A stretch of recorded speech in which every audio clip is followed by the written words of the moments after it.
बिस्मिल्लाहिर्रहमानिर्रहीम। शुरू अल्लाह का नाम लेकर जो बड़ा मेहरबान निहायत रहम करने वाला है। मोअज़्ज़िज़ सामिन कराम, जैसा कि आप जानते हैं कि रेडियो आवाज़ की हमेशा से यही कोशिश होती है कि आप तमाम दोस्तों को एजुकेट किया जाए, इन्फॉर्मेशन दी जाए। दोस्तों, कैसे हैं आप? ठीक ठाक हैं? मैं उम्मीद करता हूं कि आप सब जहां भी होंगे, जिस हाल में होंगे, जैसे भी होंगे, बहुत ही अच्छे होंगे, क्योंकि मेरा ऐसा ही मानना है कि अच्छे लोगों का हाल जैसा भी हो, उनके अंदर का हाल बड़ा अच्छा रहता है। अच्छा इंसान उस वक्त तक ही अच्छा बनता है जब वो अंदर से अच्छा हो, और जब इंसान अंदर से अच्छा हो जाता है ना, उसे बाहर की परवाह नहीं रहती। बाहर कुछ भी होता रहे, इंसान के अंदर का हाल हमेशा अच्छा होना चाहिए। मोअज़्ज़िज़ सामिन कराम, मैं आपको आज जिस शख्सियत का तारुफ़ करवाने जा रहा हूँ, आप एक उस्ताद हैं, आप एक रिसर्चर हैं, आप एक प्रोफेसर डॉक्टर जवाद इकबाल सदीकी साहब। आप dean faculty of management sciences, chairman school of business management और administrative sciences the Islamia university of Bahawalpur हैं। और हम मोअज़्ज़िज़ सामिन कराम, इसके अलावा डायरेक्टर एडवांस स्टडी और रिसर्च बोर्ड के ओहदे पर आप फाइज हैं। आपने PhD की डिग्री यूनिवर्सिटी टेक्नोलॉजी मलेशिया से हासिल की। आप मिनिस्ट्री ऑफ फाइनेंस में भी काम करते रहे हैं, और आपने अपनी सर्विस का आगाज़ मिनिस्ट्री ऑफ फाइनेंस से किया, और ministry of finance higher education commission से 17 साल काम कर चुके हैं। जब हायर एजुकेशन कमीशन का बहावलपुर में ऑफिस बना, हायर एजुकेशन कमीशन बहावलपुर के पहले डायरेक्टर बने,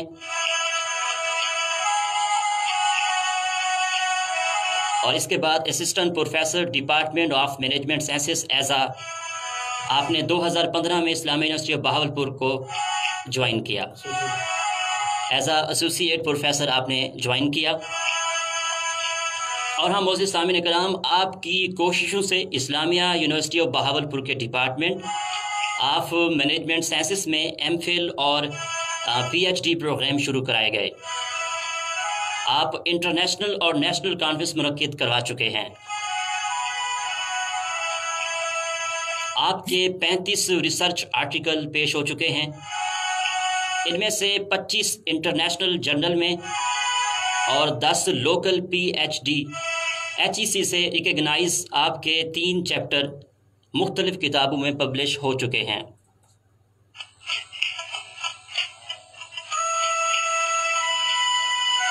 और हाँ मोअज़्ज़िज़ सामिन कराम, आपको ये बताता चलूँ कि USA के टॉप रैंकिंग पब्लिशर में इनका शुमार होता है। आप रिसर्च के मुख्तलिफ प्रोजेक्ट में रहे हैं। आप HEC ने आपको फंडेड किया है, जिसके अलावा 10 PhD स्कॉलर आपकी ज़ेरे निगरानी में रिसर्च कर रहे हैं। और हाँ, डॉक्टर साहब की लीडरशिप में फैकल्टी ऑफ मैनेजमेंट साइंसेस ने तरक्की के मनाजिल तय कर रही है, और मौजूदा दौर में बिजनेस और एडमिनिस्ट्रेशन के शोबे जात को तरक्की देने में पाकिस्तान के अंदर लीडरशिप प्रोवाइड कर रही है। ये सारा credit professor doctor Jawad Iqbal Siddiqui साहब को जाता है। मैं अपने मेहमान को FM 105 के लाइव स्टूडियो में खुश आमदीद कहता हूँ। अस्सलाम वालेकुम सर। वालेकुम अस्सलाम व रहमतुल्लाहि व बरकातुहू। कैसे हैं सर आप? जी अल्लाह करम एहसान, आप सुनाएं? ठीक, मैं बिल्कुल ठीक ठाक। अच्छा डॉक्टर साहब, ये बताएं कि आपने अपनी इब्तदाई तालीम का आगाज़ कहाँ से किया? अगर हम स्कूल से शुरू करें तो मैं यहीं भावलपुर की पैदाइश हूँ। मेरा जो भावलपुर मेरा शहर है, FG पब्लिक स्कूल भावलपुर से मैंने अपनी स्कूलिंग की, और SC कॉलेज भावलपुर से फिर मैंने मेरा कॉलेज की जो एजुकेशन थी। उसके बाद इस्लामी यूनिवर्सिटी भावलपुर का पायनियर बैच था हमारा, MBA मैंने यहाँ से किया। फिर मैं जॉब हो गई, और 1997-98 से मैं फिर जॉब मिनिस्ट्री ऑफ फाइनेंस में चला गया। मिनिस्ट्री ऑफ फाइनेंस में काफ़ी अर्सा जॉब करता रहा। फिर वहीं से मैं हायर एजुकेशन कमीशन ज्वाइन कर लिया। हायर एजुकेशन कमीशन में जाने के बाद तो मुझे एहसास हुआ कि कुछ जो सिर्फ MBA की डिग्री है वो काफ़ी नहीं है, आगे बढ़ना चाहिए। तो मैंने फिर PhD की तरफ सोचा। मलेशिया अप्लाई किया, वहाँ मेरी PhD में एडमिशन हो गया।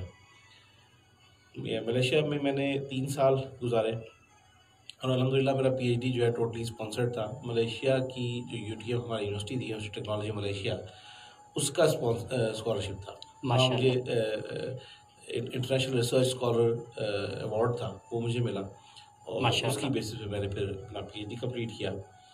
और उसके बाद मैं पाकिस्तान 2013 में मैंने यहाँ बावलपुर में HEC का सब ऑफिस इस्टेब्लिश किया, जिसका मैं पहला डायरेक्टर था। और 2015 में मैंने Islamic university Bahawalpur as associate professor join किया। ये छोटा मेरा तारुफ है।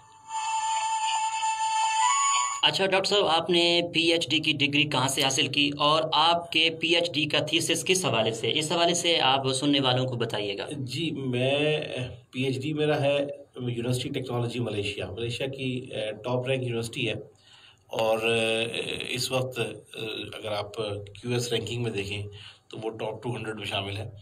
दुनिया की टॉप 200 यूनिवर्सिटीज़ में से एक यूनिवर्सिटी है, वहाँ से मेरा PhD है।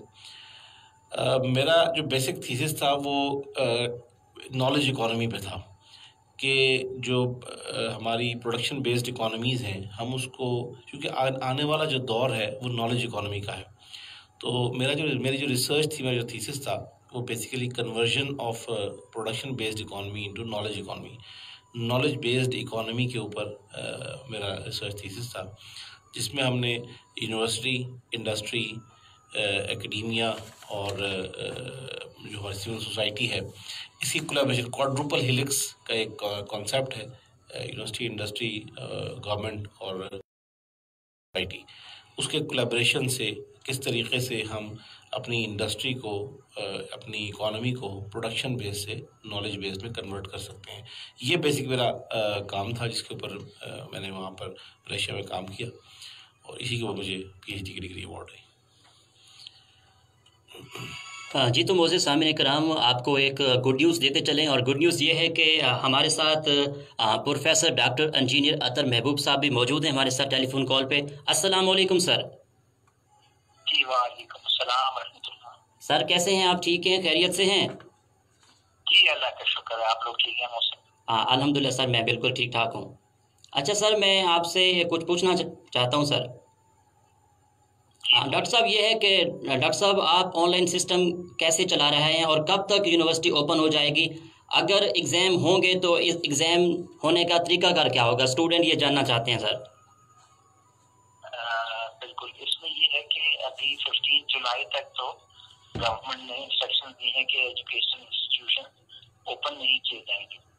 तो हम जब गवर्नमेंट इजाज़त देगी तो फिर स्टूडेंट्स के लिए ओपन करेंगे। तो ये तो वेट कर रहा है पूरी कौम जो है गवर्नमेंट के फैसले का।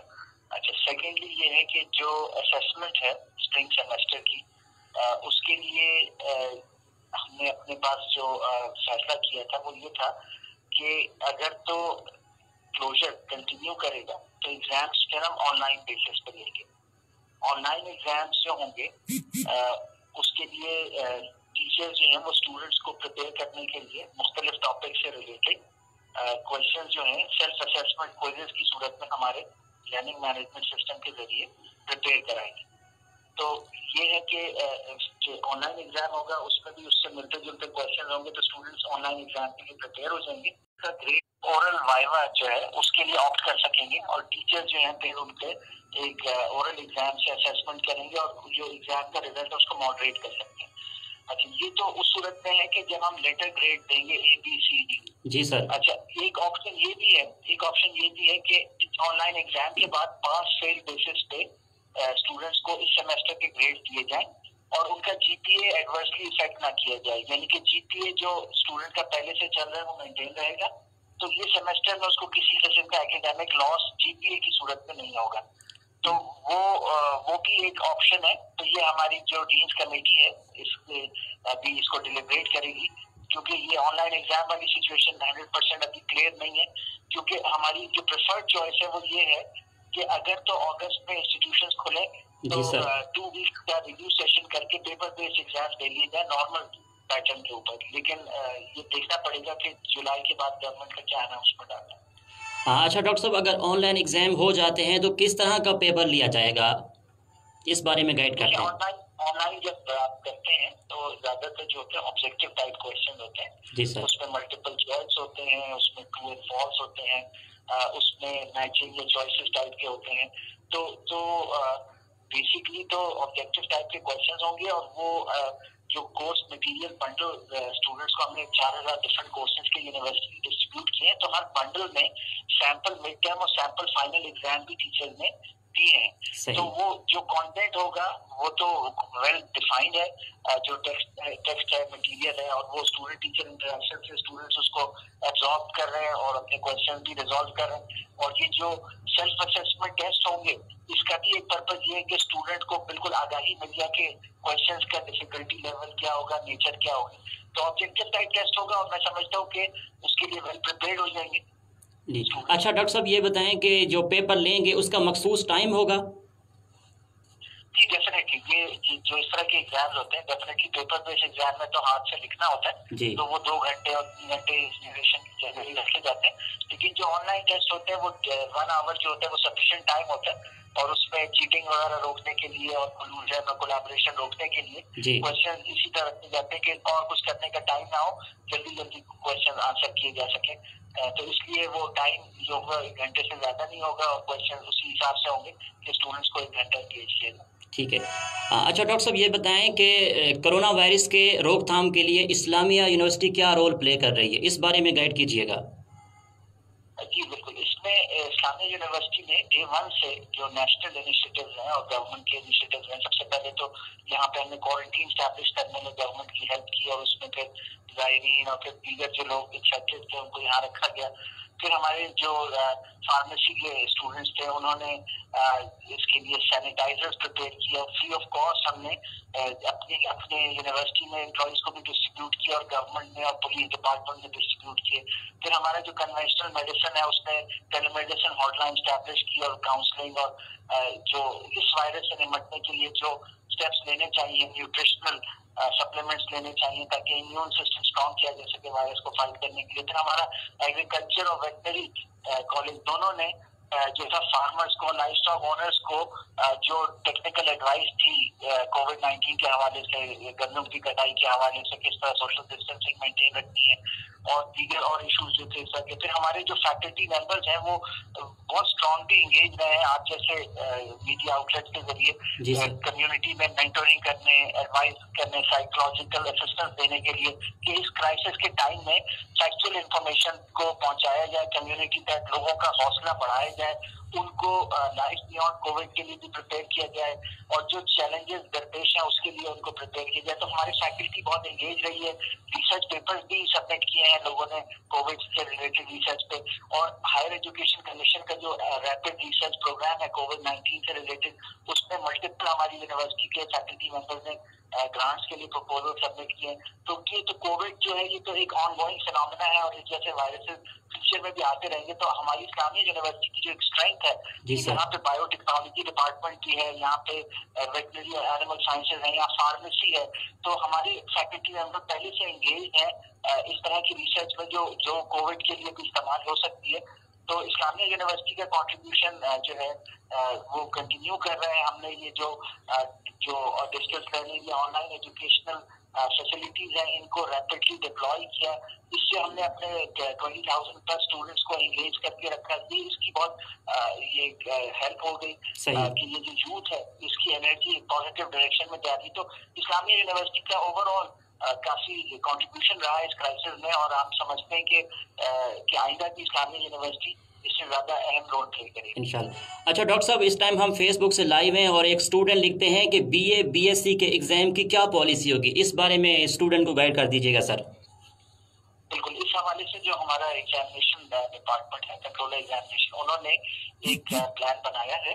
क्योंकि उस प्लान की इम्प्लीमेंटेशन में क्योंकि हमारे सेंटर जगह जगह पे कॉलेजेस में होते हैं तो उसके लिए उन्होंने गवर्नमेंट को परमिशन के लिए लिखा है कि 15 जुलाई के बाद हमें परमिशन दी जाए और हमें फैसिलिटेट किया जाए, क्योंकि सोशल डिस्टेंसिंग ऑब्जर्व करनी होगी।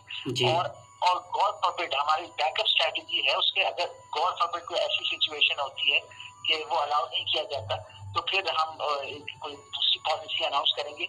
यहाँ तक MCS का ताल्लुक है, उसके लिए हम प्लान कर रहे हैं कि MCS के जो स्टूडेंट्स हैं, कोई 1500 से ज्यादा जो हमारे एफिलिएटेड कॉलेजेस के, उनके तो हम ऑनलाइन एग्जाम्स लेंगे।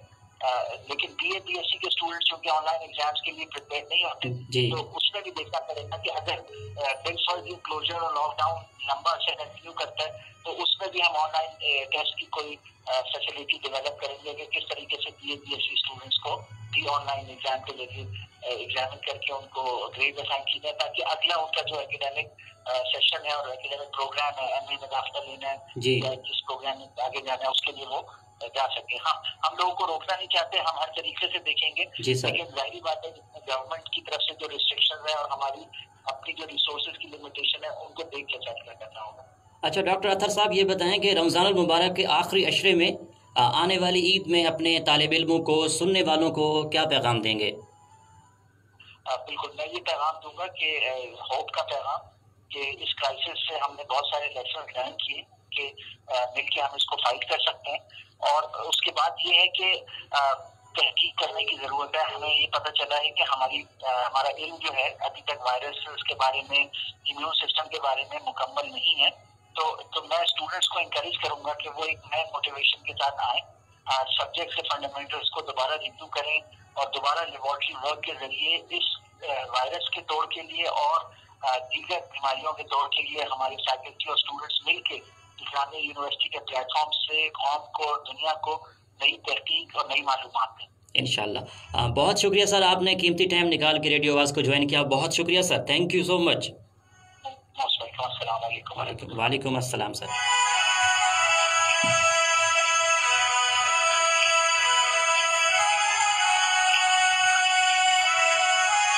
जी तो मोज़े सामिन इकराम, ये तो थे प्रोफेसर डॉक्टर इंजीनियर अतर महबूब साहब, vice chancellor the Islamia university of Bahawalpur, आपको तफसील से गाइड कर रहे थे।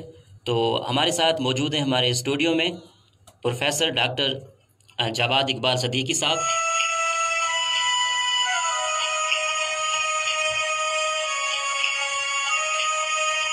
अच्छा डॉक्टर साहब, आप ये बताएं कि आपके रिसर्च आर्टिकल इंटरनेशनल जर्नल में पब्लिश हुए हैं और किस हवाले से हुए हैं, और जो 3 चैप्टर मुख्तलिफ किताबों में पब्लिश हैं उनके बारे में बताइए। अच्छा देखिए, रिसर्चर जो है, तो मैं थोड़ा सा आपको ये बता दूं कि रिसर्चर की कोई लिमिटेशंस नहीं होती, लिमिट नहीं होती। मुख्तलिफ डायमेंशंस में रिसर्चर अपनी रिसर्च को फैलाता है। मैं बेसिकली, मेरी फील्ड ऑफ स्पेशलाइजेशन जो है वो मैनेजमेंट है, तो मेरा बेसिक फोकस हमेशा मैनेजमेंट की तरफ रहा है, और मैनेजमेंट की एक सब डायमेंशन है, इसको ऑर्गेनाइजेशन बिहेवियर बोलते हैं। तो मेरा बेसिक फोकस जो है वो मैनेजमेंट और ऑर्गेनाइजेशन बिहेवियर की तरफ रहा है। अभी रिसेंटली ये जो कोविड-19 का ये जो सिलसिला चल रहा है, कोरोना वायरस की वजह से जो हमारे मसाइल चल रहे हैं, तो अभी इसी दौरान एक रिसर्च पेपर इसके ऊपर भी मैंने लिखा है, जो कि एक इंटरनेशनल जर्नल में रिव्यू के प्रोसेस में है, इंशाल्लाह वो पब्लिश हो जाएगा।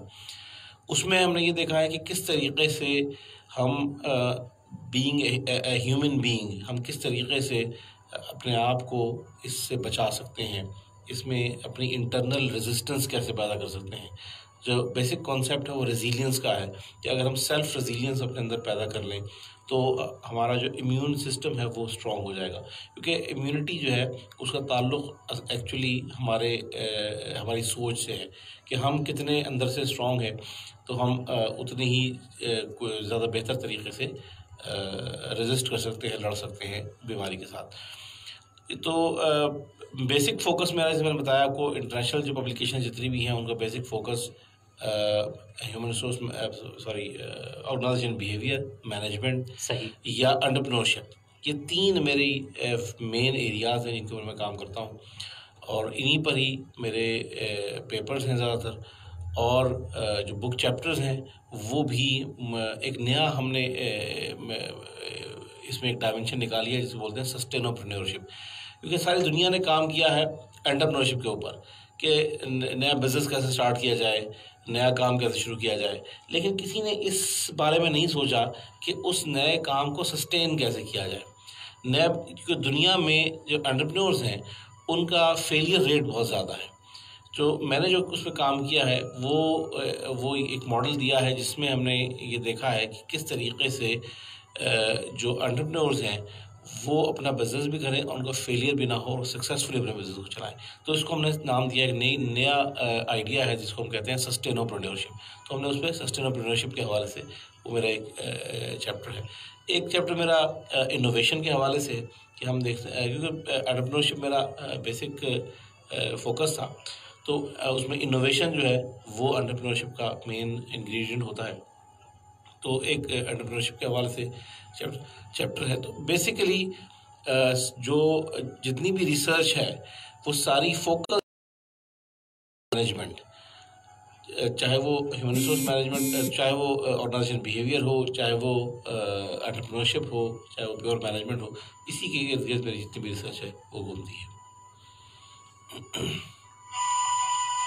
अच्छा मोअज़्ज़िज़ सामईन इकराम, प्रोग्राम का सिलसिला चलता रहेगा। प्रोग्राम में एक कमर्शियल ब्रेक है, इस ब्रेक के बाद दोबारा से मुलाकात होगी। और हाँ दोस्त, आप भी प्रोग्राम में शामिल हो सकते हैं। डॉक्टर जवाद साहब से कुछ पूछना चाहते हैं तो आप हमें कॉल करेंगे 030088789993। अगर आप मैसेज करना चाहते हैं तो इसी नंबर पर मैसेज भी कर सकते हैं। प्रोग्राम में ब्रेक, इस ब्रेक के बाद फिर से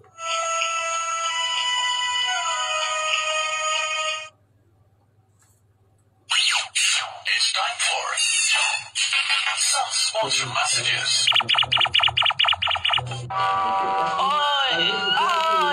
मैं मर गया, मेरे जोड़े दा दर्द और मेरा पुत्र। मैं कितनी दफा आके मेरे को कहीं काबिल हकीम को जा चलो, पर हुन टुल्लू दा केरे हकीम करे चलो।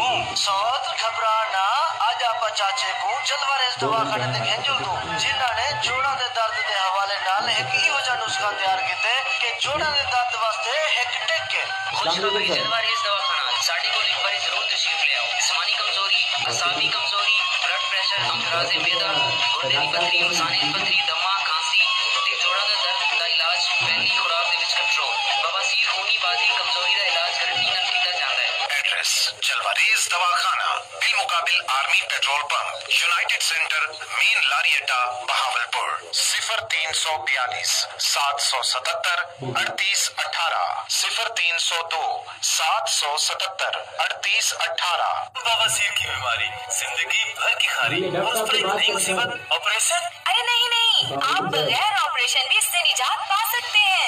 वो कैसे?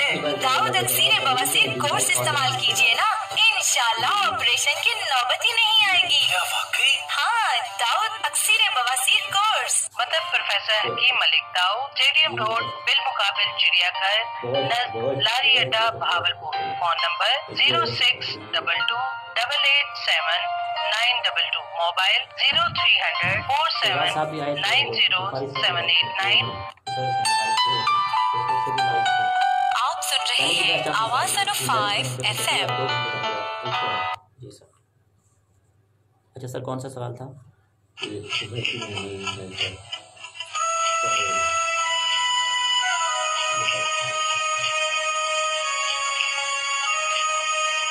ऑलराइट जी, वंस अगेन वेलकम बैक। आप सुन रहे हैं प्रोग्राम स्पेशल ट्रांसमिशन आज की शख्सियत। मैं हूं आपका मेज़बान मोहसिन अहमद और आज हमारे साथ मौजूद हैं हमारे स्टूडियो में प्रोफेसर डॉक्टर जवाद इकबाल सदीकी साहब। डॉक्टर शहजाद राना साहब ने हमें कॉल की है, बहुत ही खूबसूरत बातें की आपने डॉक्टर साहब, बहुत शुक्रिया आपका। अच्छा डॉक्टर साहब, ये बताएं कि सोसाइटी में मैनेजमेंट साइंसेस क्या रोल प्ले कर रही है, इस बारे में बताइएगा।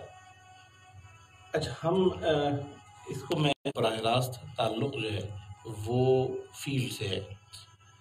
मैनेजिंग, बेसिकली हम मैनेज करना सिखाते हैं लोगों को, बिज़नेस मैनेजमेंट भी सिखाते हैं, बिहेवियर मैनेजमेंट भी सिखाते हैं, लोगों से इंटरेक्शन भी सिखाते हैं। ये सारी हमारी इस फील्ड का हिस्सा है। दुनिया इस वक्त इकोनॉमिकली आगे बढ़ रही है बहुत तेज़ी के साथ, और हमारा जो मुल्क है उसको भी इस वक्त ज़रूरत है कि उसी जो पेस दुनिया ने इख्तियार कर रखी है उसी पेस के साथ हम उसको मैच करा सकें। अच्छा, अब उसके लिए नौजवानान की ज़रूरत है, ऐसे नौजवान जो ट्रेंड हों, ऐसे नौजवान जो इकॉनमी को आगे लेके जा सकें, जिनका पहले से तरबियत हुई हुई हो, जो जो इंडस्ट्री के साथ लाइजिंग में हो।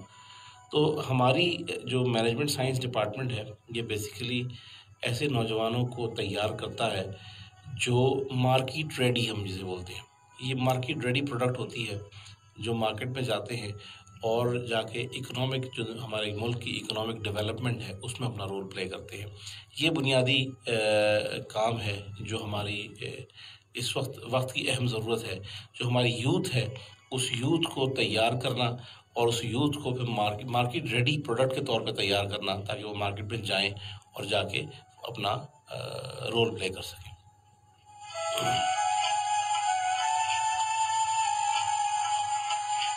माशाल्लाह, आप चेयरमैन हैं। डॉक्टर साहब, आपकी फ़ैकल्टी में कितने असातिज़ा पढ़ा रहे हैं और कितना तालिब इल्म ज़ेर तालीम है, इस हवाले से गाइड कीजिएगा।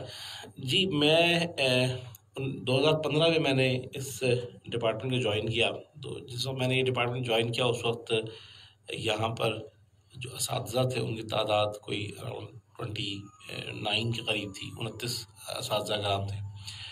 आज हमारे पास असातिज़ा कराम की तादाद जो है वो 54 के करीब जा पहुँची है। और बड़ी खुश आइंद बात यह है कि इन 54 असातिज़ा में तकरीबन 22 असातिज़ा जो हैं वो PhD डॉक्टर्स हैं। और इसी तरह से अगर तलबा की तादाद देखें तो हमारी जो तादाद है वो 400 थी, जब मैं 450 थी शायद जब मैंने इसका चार्ज लिया। तो आज हम 1600 से ज़्यादा तालिब इल्म हमारे पास हैं।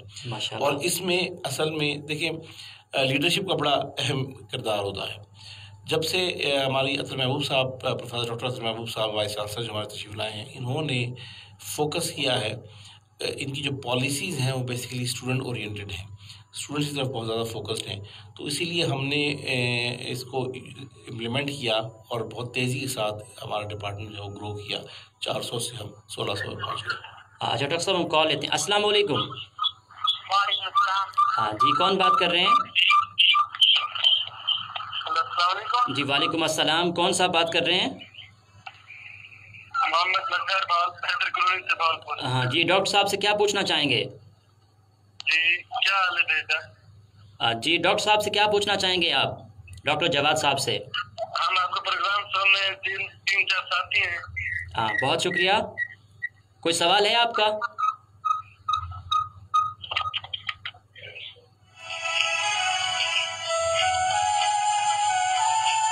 अच्छा डॉक्टर साहब, ये बताएं कि आप डायरेक्टर हायर एजुकेशन कमीशन सब ऑफिस बहावलपुर रहे हैं। आप ये बताएं कि हायर एजुकेशन कमीशन कैसे चला रही हैं? HEC कमीशन का क्या काम होता है? पाकिस्तान में ये निज़ाम तालीम को किस तरह प्रमोट कर रहे हैं? जी देखिए, हम अगर अपने निज़ाम तालीम को देखें तो हमारा निज़ाम तालीम दो हिस्सों में डिवाइडेड है। एक हायर एजुकेशन है और एक लोअर एजुकेशन है। यानी कि स्कूल और कॉलेज लेवल की एजुकेशन है, और जिसे इंटरमीडिएट FA तक की एजुकेशन होती है, और उसके बाद ग्रेजुएशन BA से लेके ऑनवर्ड मास्टर्स और MPhil और PhD की एजुकेशन है। तो ये जो ग्रेजुएशन और पोस्ट ग्रेजुएशन की जो एजुकेशन है, ये इसको हायर एजुकेशन बोलते हैं। हायर एजुकेशन कमीशन इस्लामाबाद 2002 में इसका क़याम अमल में आया। इससे पहले ये यूनिवर्सिटी ग्रांट्स कमीशन हुआ करता था।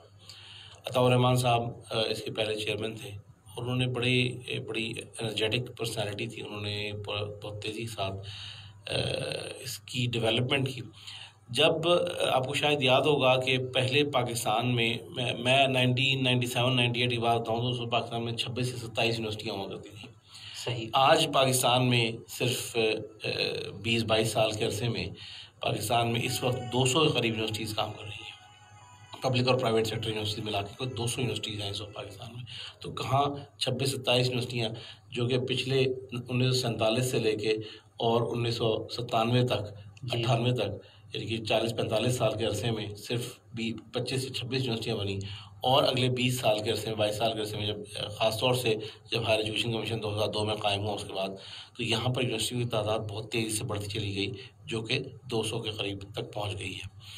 इसके अलावा रिसर्च कल्चर, PhD हमारे यहाँ नहीं थे, ऐसे रिसर्च हमारे यहाँ फोकस नहीं थी।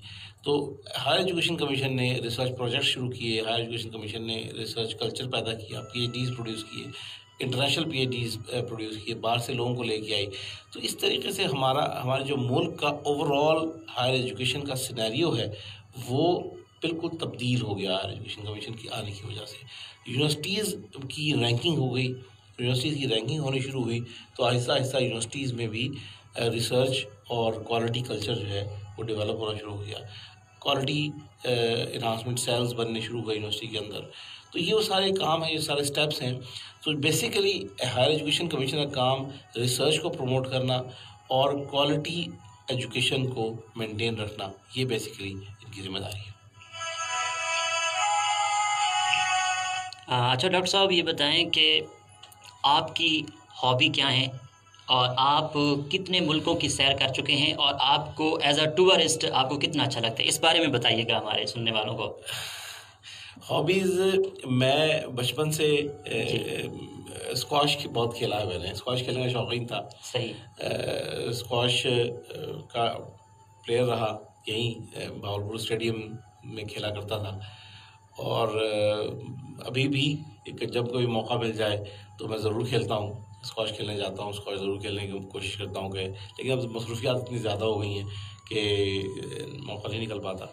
लेकिन मेरा जो फेवरेट गेम है वो स्क्वाश। तो मैं समझता हूँ कि आज के दौर में नौजवान जो हैं वो जब से ये ख़ास तौर से गैजेट्स बहुत ज़्यादा आ गए हैं, सोशल मीडिया, गैजेट्स, तो मैंने देखा है कि नौजवान हमारे ज़्यादा इन चीज़ों में इंगेज हो गए हैं।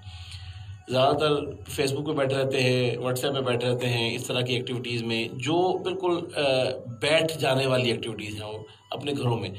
मुझे याद है कि जब मैं स्कूल में पढ़ा करता था, कॉलेज में पढ़ता था, तो हम ये ग्राउंड, स्टेडियम के ग्राउंड में जाया करते थे, यहाँ जगह नहीं मिलती थी, खेलने की जगह नहीं मिला करती थी। सही। और आप अब चले जाएं तो ग्राउंड खाली नजर आते, बड़ा अफसोस होता है, क्योंकि ये हेल्दी एक्टिविटीज़ हैं। ये न सिर्फ इससे जिसे कहते हैं कि हमारी सेहत बेहतर होती है, बल्कि हमारी जो मेंटल अप्रोच है, जो हमारा जो मेंटल डेवलपमेंट है, वो बहुत जो है बेहतर होती है। आप हैरान होंगे सुन के कि जितने भी ये लोग जिन्होंने ये सोशल मीडिया और ये गैजेट्स वगैरह बनाए हैं, मतलब आप मार्क ज़ुकरबर्ग जो है जिसने फेसबुक बनाई है, या आप बिल गेट्स को ले लीजिए, ये जिसने ये माइक्रोसॉफ्ट का जो है, इनके यहाँ पाबंदी है, इनके बच्चे जो हैं तो गैजेट्स यूज़ नहीं कर सकते। अच्छा। एक 13-14 साल की उम्र से पहले उनको गैजेट्स को हाथ लगाने की इजाज़त नहीं है। वो कहते हैं कि बाहर निकलें, फिज़िकल एक्सर्शन हो, फिज़िकल एक्सरसाइज करें, गेम करें, भागें दौड़ें, ताकि उनकी ग्रोथ हो, उनकी बॉडी ग्रोथ हो, फिज़िकल ग्रोथ हो, उनकी मेंटल ग्रोथ बेहतर हो और अच्छे इंसान बने। तो मेरा ख्याल है कि अच्छे इंसान बनने के लिए एक हेल्दी एक्टिविटी जो है वो होना ज़रूरी है। तो मैं भी इसी एक्टिविटी में इन्वॉल्व रहा, मैं गेम्स करता रहा, बड़ा माशाल्लाह अल्हम्दुलिल्लाह मैंने खासा गेम्स की। बाकी जहाँ तक आपने कहा मुल्कों का, काफ़ी सारे मुल्क घूमे हैं मैंने माशाल्लाह। तकरीबन एशिया के ये मलेशिया, इंडोनेशिया, मलेशिया से तो आपने PhD की है, थाईलैंड, उसके बाद सिंगापुर और सऊदी अरब और दुबई, और ये बहुत सारे मुल्क में माशाल्लाह, यूरोप के गई हैं। तो ये मैं काफ़ी सारे मुल्क मैंने घूमे हैं और बड़ा इन्जॉय करता है इंसान और बहुत सीखने का मौका मिलता है। कल्चर्स, डिफरेंट कल्चर्स को लर्न करने का मौका मिलता है। बिल्कुल। मुख्तलिफ लोगों से इंटरेक्शन होता है, मुख्तलिफ लोगों से के साथ पता चलता है कि वहाँ क्या रिवायात हैं, और उनकी अच्छी रिवायात जो है इंसान उनसे बहुत कुछ सीखता है। बिल्कुल। क्योंकि ज़ाहिर है मैं तो समझता हूँ कि इंसान हमेशा तालिब इल्म रहता है जी, और सारी उम्र वो पैदाइश से लेके और मरने तक वो तालिब इल्म ही रहेगा, उसको सीखते रहना चाहिए। तो यही लर्निंग प्रोसेस है जो कि हम जहाँ दुनिया के जिस भी हिस्से में जाएं वहाँ नित नए लोगों से मिलते हैं, नित नई जो उनके कल्चर की जो उनकी रिवायात हैं उनको हम देखते हैं, तो उससे हमें बहुत सारा लर्निंग, मैंने भी बहुत कुछ सीखा। जैसे मैं आपको बताऊं कि मलेशिया में मुझे जो एक बहुत अच्छी बात लगी जी, वो ये है कि उनके यहाँ उस्ताद का और बड़ों का, पेरेंट्स का एहतराम बहुत ज़्यादा है। सही। वो अपने असातिज़ा का और अपने वालिदैन का बेइंतहा एहतराम करते हैं वो लोग। दूसरी अच्छी बात है, कभी किसी की तरफ फिंगर पॉइंटिंग नहीं करते। सही। ये उनका कल्चर का हिस्सा है। कभी किसी से बात करनी होगी तो इशारे से, उंगली का इशारा उसकी तरफ करके बात नहीं करेंगे। ज़बरदस्त। ये बड़ा अच्छा है। वो कहते नहीं, ये किसी तरफ उंगली का इशारा करना जो है ये उसकी तौहीन है, तो ये बुरा महसूस किया जाता है। इस तरह से छोटी छोटी बातें हैं, लेकिन बड़ी अच्छी चीज़ें हैं जो इंसान जब मुख्तलिफ़ जगहों पे जाता है तो उनके कल्चर से वो चीज़ें सीखता है। तो मैंने भी अल्हम्दुलिल्लाह बहुत सीखा, मुख्तलिफ़ कंट्रीज़ों को घूमा। डॉक्टर साहब, आप रिसर्चर हैं, जैसा कि आप बता रहे थे कि पहले ग्राउंड भरे होते थे और आजकल ग्राउंड नहीं भरे हुए, लोग मोबाइल फ़ोन में इन्वॉल्व होते हैं, फेसबुक यूज़ कर रहे होते हैं, व्हाट्सएप यूज़ कर रहे होते हैं। तो आप स्टूडेंट्स को, पाकिस्तान के नौजवानों को क्या मैसेज देना चाहेंगे कि खेल की तरफ मुतवज्जो हों? इस बारे में आप क्या कहेंगे? जी, बहुत ज़रूरी है। मैं समझता हूँ कि हमारे यहाँ जो तालीमी इदारे हैं, एक दौर था कि स्कूल्स लेवल पे कंपटीशन हुआ करते थे बहुत ज़्यादा, और कॉलेज लेवल पे बहुत ज़्यादा कंपटीशन, गेम्स, स्पोर्ट्स हुआ करते थे। तो ये हेल्दी एक्टिविटीज़ हैं, इससे इंसान पॉजिटिव थिंकिंग की तरफ जाता है, पॉजिटिव सोचता है, नेगेटिविटी निकलती है इंसान के अंदर से। तो इसलिए मैं समझता हूँ कि ये बहुत तालीम के साथ साथ जहन को फ्रेश रखना, जिस्म को फ्रेश रखना, जिस्म को भी ग्रो कराना, ये बड़ा ज़रूरी है। बिल्कुल। तो इसके लिए हमें एक सेहतमंद जिस्म चाहिए। जब इंसान सेहतमंद नहीं होगा, जब स्टूडेंट सेहतमंद नहीं होगा, तो शायद वो उतना बेहतर तालिब इल्म भी ना हो। तो बेहतर तालिब इल्म वही होगा जिसकी सेहत अच्छी होगी। तो उसके लिए लाजमी है कि इस तरह की फ़िज़िकल एक्टिविटीज़ में वो इन्वॉल्व हो, गेम्स, स्पोर्ट्स करे, ताकि एक पॉजिटिव इन्वायरमेंट क्रिएट हो। जी मोअज़्ज़िज़ सामिन इकराम, प्रोग्राम में एक कमर्शियल ब्रेक है। इस ब्रेक के बाद दोबारा से मुलाकात होगी। आप हमें कॉल कर सकते हैं, डॉक्टर जवाद इकबाल सदीकी साहब से सवाल भी पूछ सकते हैं, और इस time Islamia university of Bahawalpur के ऑफिशियल पेज से भी हम लाइव हैं, वहाँ भी आप अपने सवाल इनपुट कर सकते हैं। ब्रेक है, ब्रेक के बाद फिर से मिलते हैं।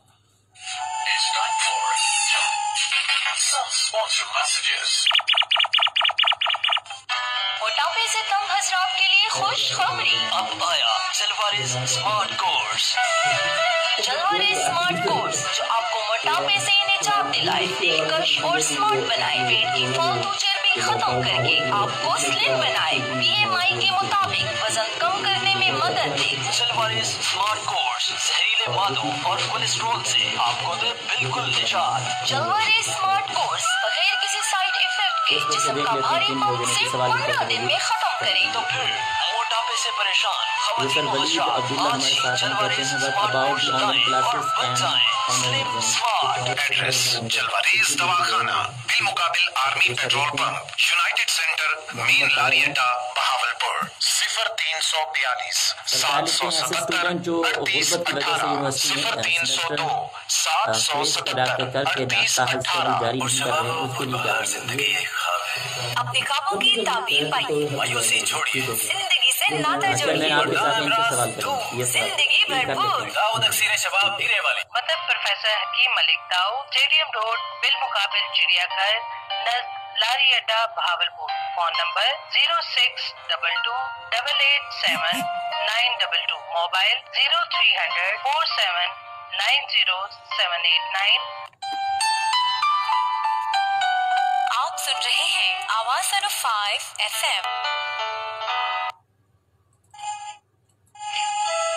खुश आमदीद, वेलकम बैक। आप सुन रहे हैं प्रोग्राम आज की शख्सियत और मैं हूं आपका मेज़बान मोहसिन अहमद। और आज की जो शख्सियत हमारे साथ मौजूद हैं प्रोफेसर डॉक्टर जवाद इकबाल सदीकी साहब। डॉक्टर साहब, हमें फेसबुक के ऑफिशियल पेज पे जो मैसेज मिला है, वलीद अब्दुल्ला हमें मैसेज करते हैं, लिखते हैं what about the online classes and online exams, इस बारे में गाइड कीजिएगा डॉक्टर साहब। जब ये वबा, कोरोना की वबा फैली तो उस वक्त इनिशियली शायद लोगों को इसकी जो शिद्दत थी उसका अंदाज़ा नहीं था। हमारा तालिब इल्म भी उसको नॉन सीरियस ले रहे थे, लेकिन हमारी यूनिवर्सिटी ने, अतर महबूब साहब जो हमारे वाइस चांसलर, उन्हें भी आपने लाइव भी लिया था और उन्होंने बताया भी, उन्होंने, उनका बड़ा विजनरी पर्सनालिटी है, उन्होंने इसको पहले से ही महसूस कर लिया और उन्होंने एक मीटिंग कॉल की और उसमें ये तय हुआ हमारा कि ऑनलाइन टीचिंग की तरफ हम मूव करेंगे। हम अपने तालिब इल्म का वक्त ज़ाय नहीं करेंगे, ना ही हम ये चाहते थे कि हमारे जो तलबा हैं उनका टाइम ज़ाय हो।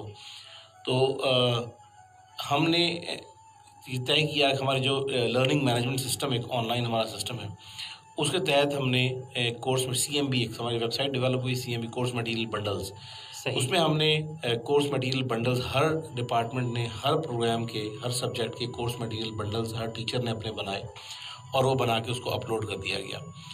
वो वहाँ अपलोड है ताकि वहाँ से तमाम जो तलबा हैं वो उन कोर्स मटेरियल बंडल्स को डाउनलोड कर सकें। अब वो कोर्स मटेरियल बंडल है क्या? कोर्स मटेरियल बंडल के अंदर बुक्स हैं, नोट्स हैं, उसकी हेल्पिंग मटेरियल जो भी हो सकता है, लिंक्स हैं उनके, जहाँ जो सब्जेक्ट जो टॉपिक्स हैं उन टॉपिक्स के यूट्यूब के ऊपर पूरी दुनिया में ओपन एक्सेस लेक्चर्स पड़े हुए हैं। तो वो हमने वो आसान तरीन लेक्चर्स जो समझने में आसान हो उनके लिंक्स हमने वहाँ शेयर कर दिए ताकि जो स्टूडेंट है वो उस लिंक पे जाकर उस लेक्चर को वहाँ से सुन सके। ये तो हमारा पहला स्टेप था जी। उसके बाद हमने अपने ग्रुप्स बनाए, जो क्लासेस के व्हाट्सएप ग्रुप्स बनाए गए। इसी तरह से जो गूगल क्लासरूम थे उनके ग्रुप्स बनाए गए, जूम पे ग्रुप्स बनाए गए, मुख्तलिफ जो सॉफ्टवेयर हैं उनको यूज़ करते हुए डिफरेंट ग्रुप्स बनाए और हमने ऑनलाइन लाइव टीचिंग भी स्टार्ट कर दी। जहाँ लाइव टीचिंग की ज़रूरत थी वहाँ हमने लाइव टीचिंग स्टार्ट की। फिर हमें ये महसूस हुआ कि हमारे कुछ तलबा ऐसे भी हैं जिनके पास इस तरीके से मुकम्मल एक्सेस नहीं है, वो हर वक्त हमारे साथ लाइव नहीं आ सकते। तो फिर हमने उसका एक हल ये निकाला कि हमने लेक्चर रिकॉर्डिंग स्टार्ट की। लेक्चर हम रिकॉर्ड करते और लेक्चर रिकॉर्ड करके व्हाट्सएप के ज़रिए वो लेक्चर्स जो हैं मुख्तलिफ ग्रुप्स में हम शेयर कर देते। वो ग्रुप्स में तलबा के पास पहुँच जाते हैं तो फिर वो तलबा आपस में एक दूसरे के साथ वो लेक्चर्स को शेयर कर लेते हैं ताकि फिर वो उनको देख सकें। तो इस तरीके से हमने कोशिश की है कि हम अपने तमाम तलबा, चाहे वो ऐसे इलाके में रहते हों जहाँ इंटरनेट की एक्सेस नहीं है या इंटरनेट वीक है, या ऐसे इलाके में रहते हों जहाँ इंटरनेट की आसान एक्सेस पाई जाती है, ऐसे तमाम तलबा को हमने कोशिश की हम उन्हें एक्सेस करें, उन तक हम मटेरियल पहुँचाएँ, उन तक हम लेक्चर्स पहुँचाएँ, उनको हम इंगेज रखें, उन्हें हम मसरूफ़ रखें। अब जहाँ ताल्लुक़ है एग्ज़ाम्स का, जैसे भी वाइस चांसलर साहब ने बताया कि अभी तो 15 जुलाई तक वैसे ही गवर्नमेंट ने जी बिल्कुल यूनिवर्सिटीज़ बंद करने का कह दिया जी। तो 15 जुलाई के बाद इंशाल्लाह देखते हैं कि हम इसमें 2 डायमेंशनल स्ट्रेटजी है जो हम यूनिवर्सिटी लेके चल रही है। एक तो ये है कि 15 जुलाई के बाद अगर यूनिवर्सिटी खुल जाती है तो बहुत अच्छा है और हम उस यूनिवर्सिटी ओपन कर देंगे और फिज़िकल इंटरेक्शन करा के और फिज़िकली जैसे एग्ज़ाम होते हैं हम ले लेंगे, जैसे फ़ेस टू फेस एग्जामिनेशन जैसे होती है। और अगर यूनिवर्सिटी ना खुली तो फिर हम इंशाल्लाह ऑनलाइन ही एग्ज़ाम लेने की तरफ कोई ना कोई स्ट्रेटजी डेवलप करेंगे, ऑनलाइन एग्जामिनेशन की तरफ ही जाएंगे। एग्ज़ाम इंशाल्लाह ज़रूर होंगे। जी सर। अच्छा सर, फेसबुक के ऑफिशियल पेज पे मोहम्मद ताहिर महर साहब कमेंट्स करते हैं, लिखते हैं आपके साथ मैनेजमेंट साइंसेस के चेयरमैन मौजूद हैं, लिखते हैं ऐसे स्टूडेंट जो गुर्बत की वजह से यूनिवर्सिटी सेमेस्टर फ्रेज करके ताहल स्टडी जारी नहीं कर पा रहे, उनके हवाले से आप क्या कहेंगे?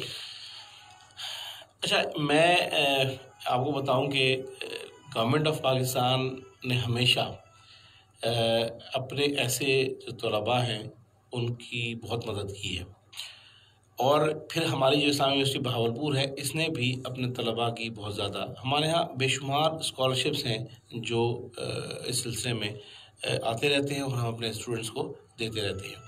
अभी रिसेंटली एहसास जो प्रोग्राम है उसके तहत हुकूमत पाकिस्तान ने हमें एक बहुत बड़ी तादाद में स्कॉलरशिप्स दिए हैं जी, और जिनका कि अभी हमने इंटरव्यूज़ वगैरह करके और उनका डेटा फाइनल करके हमने भिजवा दिया है HEC, और उम्मीद है कि अगले 10 से 15 दिन में उनकी फाइनल हमें लिस्ट आ जाएगी किस किसको स्कॉलरशिप दिया गया है। वो तकरीबन 1000 से ज़्यादा स्कॉलरशिप, 1000 से ज़्यादा जो तलबा हैं उनको वो स्कॉलरशिप दिए जाएंगे। इसके अलावा PIF का स्कॉलरशिप है, नीड बेस्ड स्कॉलरशिप्स हैं, HEC नीड बेस्ड हैं स्कॉलरशिप्स हैं। फिर ये तो हैं जो HEC से ग्रांट्स आती हैं। हम यूनिवर्सिटी अपने तौर पे भी बहुत सारे स्कॉलरशिप्स देती है।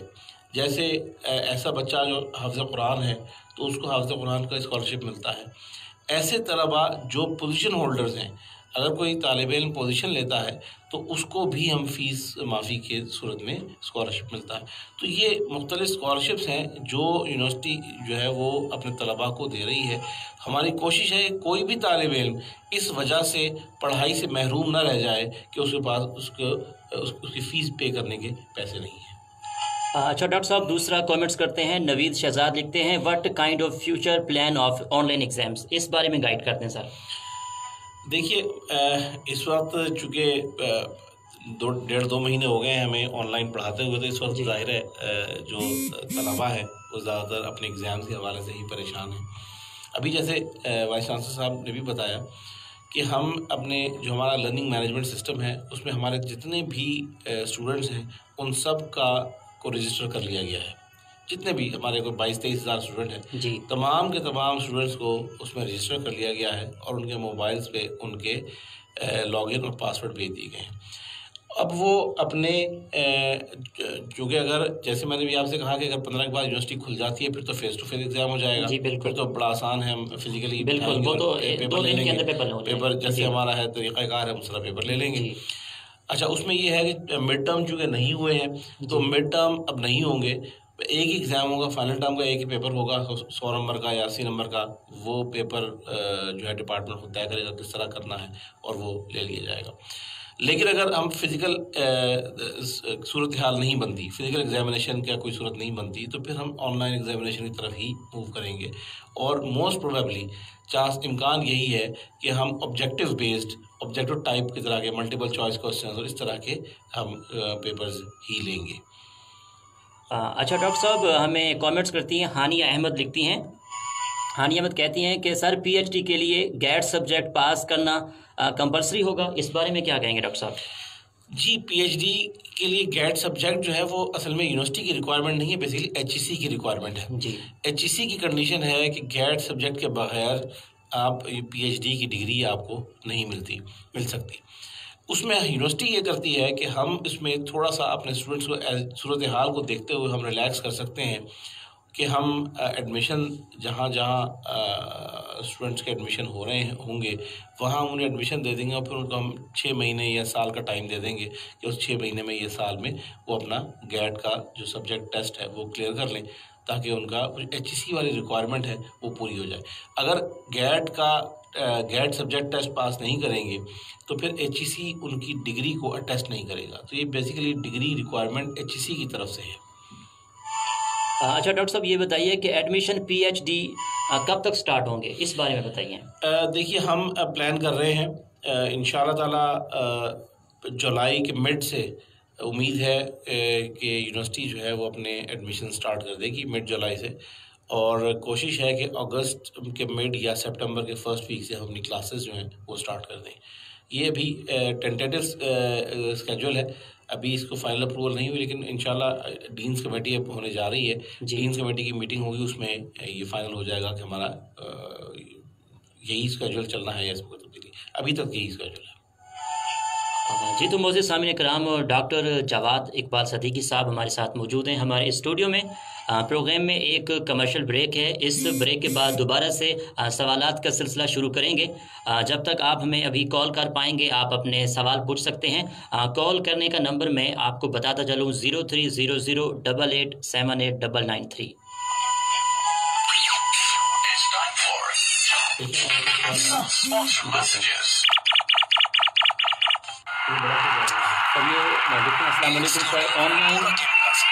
इसीलिए मैं घर पैसे सिर्फ एलाइड एक्सप्रेस सर्विस से भेजता हूँ। पूरी की पूरी रकम फौरन से पहले पहुँच जाती है और एलाइड एक्सप्रेस +1 टर्म डिपॉजिट से बेहतरीन मुनाफा भी भेजी गई रकम अब माई एपीएल वॉलेट के जरिए भी वसूल की जा सकती है। एलाइड बैंक, आपके दिल में हमारा अकाउंट। सलाम है उन बैरून मुल्कों की पाकिस्तानियों पर जो अपने प्यारों के लिए वतन से दूर हो जाते हैं, मुसाफिर हैं और दूसरों को मंजिल तक पहुँचाते हैं, फिर कहीं जाके 4 पैसे कमाते हैं।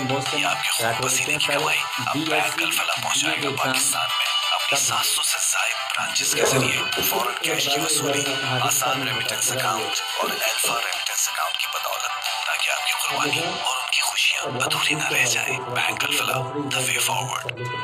सुनो साकिनानी शहर तुम सुनो, हाकिमी वक्त की ये मनादी सुनो, ये तुम्हारे लिए है। इसे तुम सुनो, मेरे प्यारे वतन के मकीनों सुनो।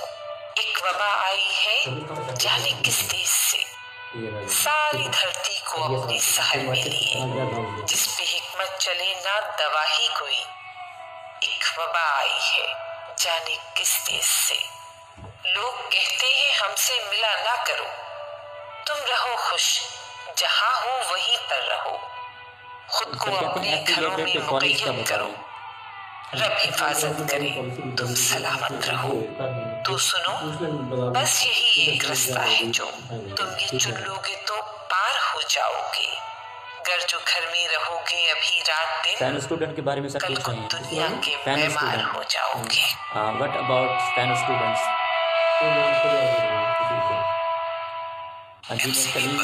के साथ इलेक्ट्रिकल पावर इंजीनियरिंग में MS पिछले 4 सेमेस्टर से नहीं हो रहा। क्या अगले सेमेस्टर में इसमें दाखिला होगा? फौरी कैश जीतने के मौके रोजाना MCB वर्क रफ्तार के जरिए बैरून मुल्क से रकम मंगवाएं, 500 खुशनसीब 10,000 रुपए जीतने का मौका पाएं। 15 रमजान से चांद रात तक बसरिया कुरानदाजी। MCB वर्क रफ्तार, फौरन से फौरी और फ्री रकम वसूल करने का बाएतमाद जरिया। MCB bank for life. Meezan easy remit के जरिए दुनिया भर से भेजी जाने वाली रेमिटेंस बराह रास्त आपके अकाउंट में, यानी कि अब रेमिटेंस वसूल करने के लिए ब्रांच जाने की जरूरत नहीं। आप घर बैठे मीजान मोबाइल ऐप के जरिए फंड्स ट्रांसफर और बिल पेमेंट्स आसानी कर सकते हैं और डेबिट कार्ड के जरिए ATM से कैश भी निकलवा सकते हैं। तो रेमिटेंस के लिए अब सिर्फ Meezan easy remit. Meezan bank, the premier Islamic bank. की हाल है चाचा? मुक गए पुत्रा, मुक गए हाल, हुण काते हाल रह गए। किथे गई जवानियां ते किथे गए करंट? मुक गए करंट पुत्रा, मेरी ते बीमारी ने मेरा सत्यानाश कर दिता। केड़ी बीमारी लग गई हो? मेरे जोड़ च दर्द, कदी इत्थे दर्द कदी इत्थे दर्द, हुण ते जवानी मुल गई। ओ चाचा मैं कहना तेरे ते दोबारा जवानी आ गई। खुशखबरी जनवरी इस दवाखाना जेड़े रेडियोनिक बॉडी एनालाइजर कंप्यूटर मशीन दे नाल सिर तो ला के पैरां तक मुकम्मल इलाज करते हैं। जेड़े लोग असद रास तो इलाज तो बाद भी ठीक नहीं होंदे ते फिर भी आराम नहीं होंदा, साडी कोल एक बार जरूर तशरीफ ले आओ। ब्लड प्रेशर, अमराज़े मैदा ते जोड़ां दा दर्द पहली खुराक दे which control. Address Jalwarez Dawakhana, बिलमुकाबिल army petrol pump, united centre, main लारी अड्डा, बहावलपुर। 0342 777 38 18, 0302 777 38 18। लिकोरिया एक मूसी मर्ज। इस मर्ज को जड़ से खत्म करने के लिए लिकोरिया कोर्स, इस कोर्स के इस्तेमाल से लिकोरिया चंद दिनों में नाबूद हो जाता है। तो आपके चेहरे की शादाबी और रौनक अब आपकी अपनी दस्तरस में। दाऊद अक्सीर लिकोरिया कोर्स। मतलब प्रोफेसर हकीम मलिक दाऊद, स्टेडियम रोड, बिलमुकाबिल चिड़ियाघर, नज़दीक लारी अड्डा, Bahawalpur. Phone number 0622887922, mobile 0300 4799।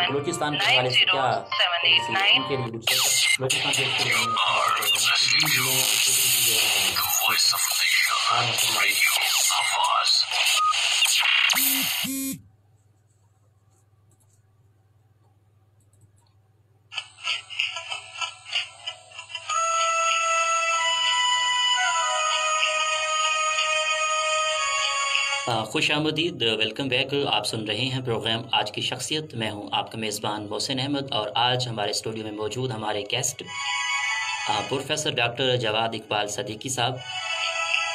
Doctor साहब हमें फेसबुक के ऑफिशियल पेज पे कमेंट्स करते हैं। डॉक्टर साहब ये बताएं कि इलेक्ट्रिकल पावर इंजीनियरिंग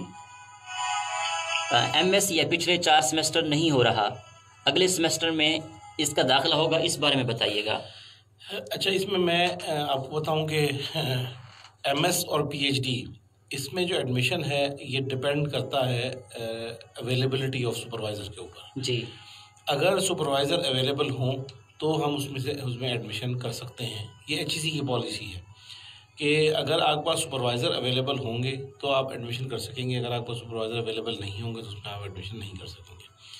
तो अभी हमें उसकी सूरत हाल हमने मांगी हुई है, डिपार्टमेंट हमें जैसे ही बताएगा कि वहाँ सूरत हाल क्या है तो सुपरवाइज़र के कितने अवेलेबल हैं उनके पास, क्योंकि एक सुपरवाइज़र 7 या 8 स्टूडेंट्स को सुपरवाइज़ कर सकता है, इससे ज़्यादा लोगों को सुपरवाइज़ नहीं कर सकता। तो जितने सुपरवाइज़र होंगे, अगर फ़र्ज़ करें आपके पास 5 सुपरवाइज़र हैं तो 35 से ज़्यादा या 40 से ज़्यादा स्टूडेंट्स आप नहीं ले सकते।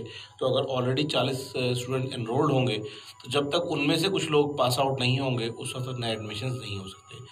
तो ये हम सूरत हाल देख लेंगे कि अगर तो वहाँ पर नंबर ऑफ़ सुपरवाइज़र्स अवेलेबल हैं तो फिर डेफिनेटली एडमिशन होंगे, और अगर सुपरवाइज़र्स अवेलेबल नहीं हैं तो फिर शायद ना हो सके। सर आरिफ इकबाल कमेंट्स करते हैं कि बलूचिस्तान के स्टूडेंट्स के लिए क्या सोचा है?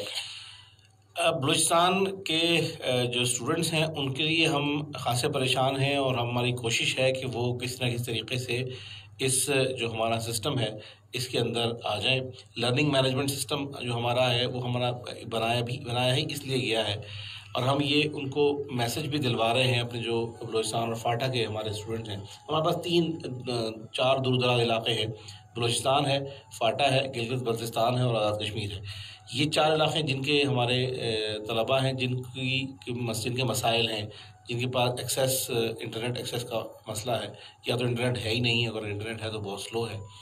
तो इसीलिए ये जो मैंने आपसे अर्ज़ किया कि हमने जो CMB कोर्स मटेरियल बंडल जो हमने बनाए थे वो इसीलिए है कि वो आपको जब भी एक्सेस मिले, आप शहर आएँ या आपका कोई दोस्त हो उनके ज़रिए। तो हमने ये ग्रुप्स जो हैं, जो CRs क्लास रिप्रेजेंटेटिव्स होते हैं या जो गर्ल्स रिप्रेजेंटेटिव होते हैं, उन्हें हमने ये जिम्मेदारियाँ दी हैं कि वो अपने उन साथियों को जो बलूचिस्तान और फाटा में हैं उन तक ये जो मटेरियल है, कोर्स मटेरियल है, ये उन तक पहुँचाएँ, ताकि ये वो भी इसमें धारे में शामिल हों और तैयारी कर सकें, अपनी पढ़ाई की तरफ तवज्जो दे सकें।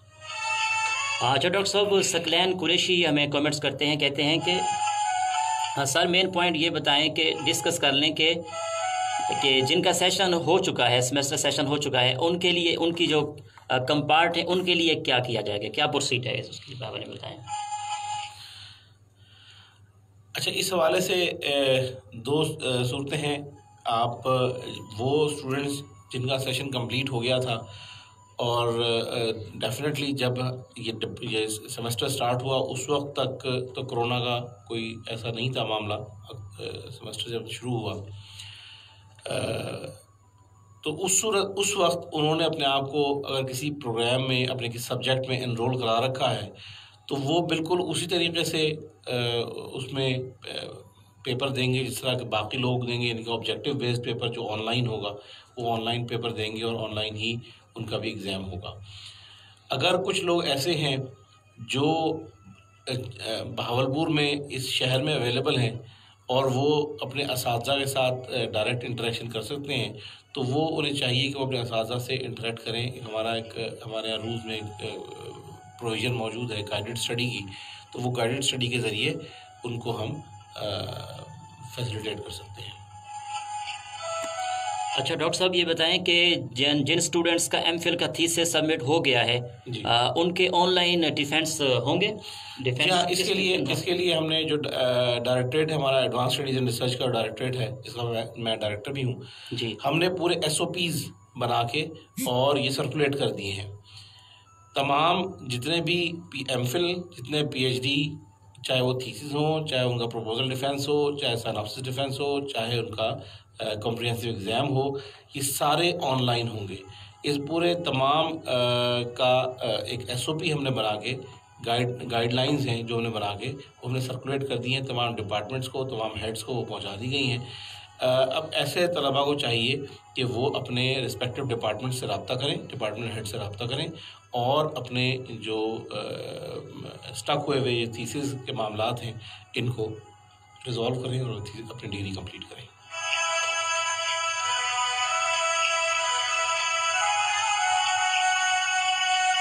माशाल्लाह सर, आप डायरेक्टर एडवांस स्टडी और research board the Islamia university of Bahawalpur के ओहदे पर फाइज हैं। एडवांस स्टडी और रिसर्च बोर्ड का क्या काम होता है, इस हवाले से डिटेल से बताइएगा। जी, advance studies and research board जो है बुनियादी तौर पे जो पोस्ट ग्रेजुएट स्टडीज़ हैं जिसमें MPhil और PhD शामिल है, MPhil और PhD के तमाम मामला जो हैं वो advance studies and research board में तय होते हैं। इनके क़वानीन, इनका जो भी इस हवाले से क़वानीन होंगे वो बनते हैं, उनमें अमेंडमेंट्स सारी advance studies and research board करता है। इसके अलावा advance studies and research board जो है वो थीसिस का वाइवा थीसिस रजिस्ट्रेशन, ये सारे मामला जितने भी हैं ये advance studies and research board में होते हैं, पीएचडी के भी और एमफिल के भी। तो अभी हमने, जैसे मैंने भी थोड़ी देर पहले बताया आपको, कि हमने इस हवाले से इन हालात को जज करते हुए कि शायद ये जो लॉकडाउन है ये लंबा चले, और हो सकता है कि अल्लाह ना करे कि ज़्यादा लंबा हो, लेकिन चांस है, हमें हर तरह के सिनेरियो को ध्यान में रखना चाहिए। हो सकता है कि ये सितंबर तक भी खिंच जाए, आगे अक्टूबर तक खिंच जाए, ज़्यादा लंबा खिंच जाए मामला। तो उस सूरत में हम ये नहीं चाहते थे कि जो तलबा हैं उनका, तलबा और तालिबात हैं उनका टाइम ज़ाय हो। उनके टाइम को बचाने के लिए, सेव करने के लिए हमने फौरी तौर पे SOPs बना लिए। हमारा जो इस्लामी यूनिवर्सिटी भावलपुर है, शायद पंजाब की, जुनूबी पंजाब की पहली यूनिवर्सिटी है जिसने ये SOPs जारी किए और ये ऑनलाइन वाइवास का सिलसिला शुरू किया। हमारे ऑनलाइन वाइवास स्टार्ट हो चुके हैं, बहुत से तालिब इल्म अपीयर हो चुके हैं, उन्होंने वाइवास दे भी लिए हैं। थीसिस का वाइवा हो, सनॉप्सिस का वाइवा हो या प्रपोजल का वाइवा हो, हर तरह के वाइवास जो हमने इसका एक प्रॉपर SOP बना के सर्कुलेट कर दिया है। और अब स्टूडेंट्स पे डिपेंड करता है कि वो अपने रिस्पेक्टिव सुपरवाइजर्स और टीचर्स, जो फैकल्टी है, उससे रब्ता करें और अपने थीसिस के प्रोसेस को कंप्लीट करवाएं। अच्छा डॉक्टर साहब, ये बताएं, मोहम्मद वकार अख्तर हमारे साथ मौजूद हैं, लिखते हैं, what about our dues that we submitted in this semester. इस हवाले से गाइड कीजिएगा। देखिए, ड्यूज़ तो आपने जमा करा दिए, उसी के अगेंस्ट आपको हम ऑनलाइन टीचिंग दे रहे हैं। तमाम असातिज़ा जो हैं हमारे, वो पढ़ा रहे हैं, इंगेज हैं। और आपको मैं बताऊं कि हमारा सेमेस्टर तो प्रोलॉन्ग हो गया है। हमारा ये सेमेस्टर जो है ये एक्चुअली पहले इसको वाइंड अप होना था जून में इसमें 12 या 15 जून से इसमें एग्ज़ाम स्टार्ट हो जाने थे, शायद 6 या 7 जून से इसमें फाइनल एग्ज़ाम स्टार्ट होने थे। लेकिन अब हम इस सेमेस्टर को लंबा लेके जाएंगे जुलाई में, चूँकि हमने कोशिश ये की कि ज़ाहिर है मुश्किल वक्त है, स्टूडेंट्स के लिए भी मुश्किल वक्त है, हमारे लिए मुश्किल वक्त है। हम ये नहीं चाहते थे कि स्टूडेंट्स को बहुत ज़्यादा बर्डनाइज कर दें, तो हमने कोशिश की कि थोड़ा करके डिलीवर किया जाए। चाहे हम अपने सेमेस्टर को लंबा कर दें, जून का महीना पूरा ले जाएं, जुलाई का महीना भी पूरा ले जाएं, लेकिन हम स्टूडेंट्स को जो इंगेज रखना है, जो उनको पढ़ाई की, जो स्टडीज़ की एक्टिविटीज़ हैं, वो हम जारी रखना चाहते हैं। चूँकि पढ़ाई चल रही है, क्योंकि उनके लेक्चर्स चल रहे हैं, तो इसलिए फ़ीस तो जो उन्होंने पे कर दी वो पे कर दी है, ठीक है, उसमें तो अब कुछ नहीं होगा, इसलिए कि सेमेस्टर ऑन है। सेमेस्टर अगर सेमेस्टर ना होता, अगर सेमेस्टर क्लोज जाता, फिर डेफिनेटली उनकी ये ड्यूज़ हैं वो वापस होते हैं। अच्छा डॉक्टर साहब, उस्मान चौधरी साहब लिखते हैं, सर टाइपिंग स्पीड को स्टूडेंट्स कैसे मैनेज करेंगे? इस हवाले से ये पूछना चाह रहे हैं, इनको ज़रा गाइड कर दें सर। ये तो मेरा ख्याल है कि मेरे लिए एक हैरत अंगेज सवाल है। आजकल तो हर बच्चा जो है वो तो चैट कर रहा होता है, मैसेज कर रहा होता है, स्पीड से कर रहा होता है कि उसके, और ये सवाल बनता नहीं है वैसे। उसको तो ये सवाल नहीं पूछना चाहिए। ठीक है सर। अच्छा, प्रोग्राम में, डियर लिसनर, प्रोग्राम में एक कमर्शियल ब्रेक है। इस ब्रेक के बाद दोबारा से मुलाकात होगी। आप कॉल करना चाहते हैं, लाइव डॉक्टर साहब से बात करना चाहते हैं, तो आप नंबर डायल कर सकते हैं। नंबर बताता चलूँ, 030088789993 पे आप मैसेज कर सकते हैं। और इस्लामिया यूनिवर्सिटी ऑफ बहावलपुर के ऑफिशियल पेज पे हम इस टाइम लाइव हैं, वहाँ भी आप अपने सवालात पूछ सकते हैं। ब्रेक है, ब्रेक के बाद फिर से।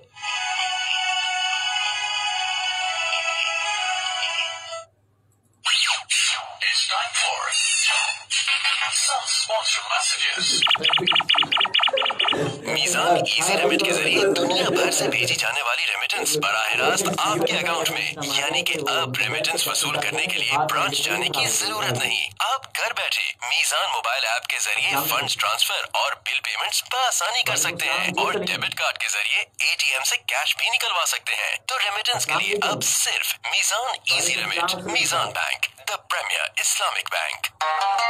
जलवरेज दवाखाना सेहत का अनमोल खजाना। जलवरेज दवाखाना, जहां से लाखों बीमार मरीज अल्हम्दुलिल्लाह सेहतयाब होकर अपनी जिंदगी बेहतरीन अंदाज से जी रहे हैं। कामयाब प्रोफेसर, तिब की दुनिया का माया नाज नाम हकीम मुख्तार हुसैन की अनथक मेहनत और रिसर्च अपने वसीब के लाइलाज मरीजों के इलाज के लिए अब हर वर्ष होगा जड़ से खत्म बे औलादी का ताना आप ही के लिए क्यों। आज ही जलवरेज दवाखाना पर तशरीफ लाइए और इंशाअल्लाह आप भी साहिब औलाद कहलाइए। एड्रेस जलवरेज दवाखाना, बिलमुकाबिल army petrol pump, united centre, main लारी अड्डा, बहावलपुर। 0342 777 38 18 0302 777 38 18। हेपेटाइटिस एक जानलेवा मर्ज। जी हाँ, जिगर एक खून बनाने वाली मशीन और इस मशीन की खराबी नाकाबिल तलाफी नुकसान का बायस हो सकती है। तो जिगर के तमाम अमराज का शाफी इलाज। दाऊद अक्सीरी हेपेटाइटिस कोर्स, मतलब प्रोफेसर हकीम मलिक दाऊद, स्टेडियम रोड, बिलमुकाबिल चिड़ियाघर, नज़दीक लारी अड्डा, बहावलपुर। Phone number 0622887922, mobile 0300 4790789। जी नाच का फिलहाल प्रोग्राम नहीं चल रहा है, यही शुरू चल रहा है। कल नाच सुनाऊंगा जनाब। बहुत बहुत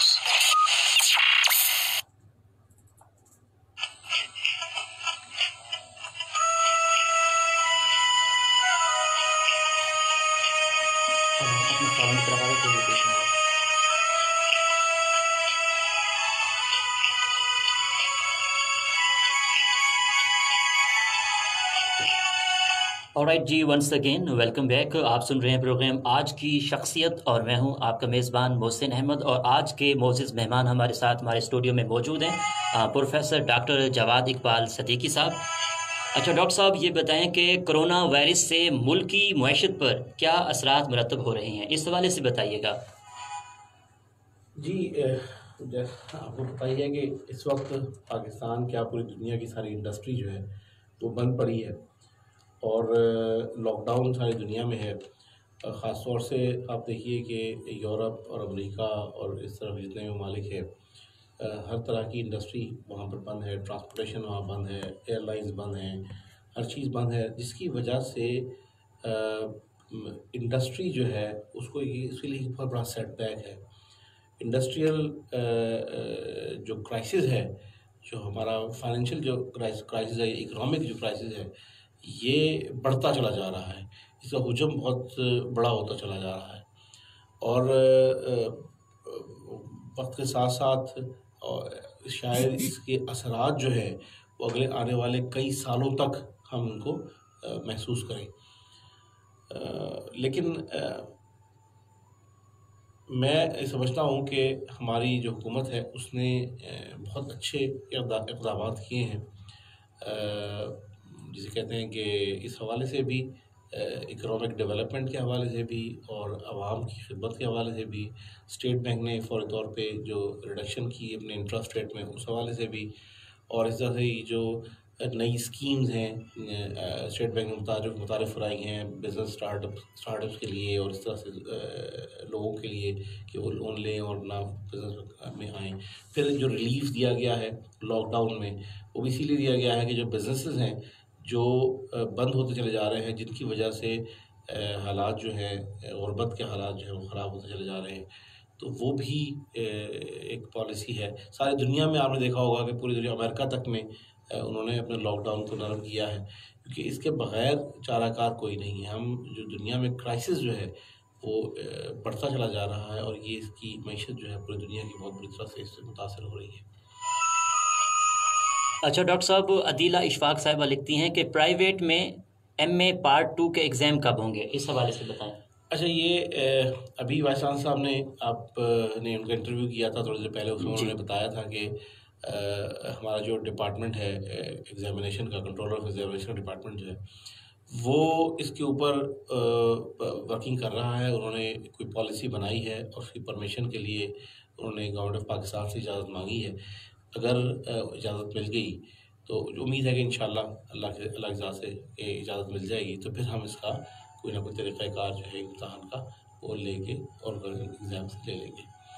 अच्छा डॉक्टर साहब, ऑनलाइन डिफेंस के लिए SOP बनाई हैं, काइंडली इस बारे में थोड़ा सा बताइएगा। ये लिखते हैं मोहम्मद वसीम जी। मैंने आपको अभी थोड़ी देर पहले अर्ज़ की कि ऑनलाइन डिफेंस जो है उसकी SOPs बन चुकी हैं, सर्कुलेट हो चुकी हैं। कोई तकरीबन 15 दिन पहले हमने बना के वो हमने सर्कुलेट कर दिया है। वो डिपार्टमेंट्स में मौजूद हैं, सुपरवाइज़र के पास पहुंच चुकी हैं, डिपार्टमेंटल हेड के पास पहुंच चुकी हैं। जो कंसर्न इनके सुपरवाइज़र हैं, जो इनका डिपार्टमेंट है, अपने डिपार्टमेंट में जाएँ, उनसे रब्ता करें। डिफेंस किस तरह होना है, सारा सब A to Z तमाम प्रोसीजर उसके अंदर लिख दिया गया है और उस प्रोसीजर को फॉलो करते हुए बड़े आसानी के साथ ही अपना डिफेंस कर सकते हैं।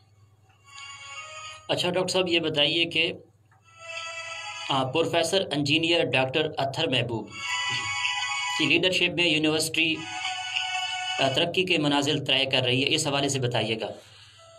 जी, इंतहाई डायनामिक पर्सनालिटी है अत्हर महबूब साहब की, बहुत ही विजनरी पर्सन है और माशाल्लाह हमारी ये खुशकिस्मती है इस्लामी यूनिवर्सिटी भावलपुर की कि वो यहाँ पर एज वाइस चांसलर में तैनाती हुई। जिस वक्त अत्हर महबूब साहब ने, वाइस चांसलर साहब ने इस यूनिवर्सिटी का चार्ज संभाला, उस वक्त हमारी जो टोटल स्ट्रेंथ थी, और ये कोई बहुत पुरानी बात नहीं कर रहा हूँ, ये मेरे ख्याल में 10 महीने हुए हैं शायद उन्हें भी यूनिवर्सिटी का चार्ज संभाले हुए, बहुत मुश्किल जी।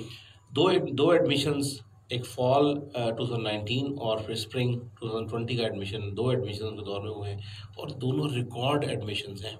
हमारी इस्लामी यूनिवर्सिटी भावलपुर की हिस्ट्री में आज तक 40-45 साल हो गए यूनिवर्सिटी को बने हुए, 1975 में यूनिवर्सिटी बनी, आज तक इतने एडमिशन नहीं हुए जितने के इन 2 अदवार में।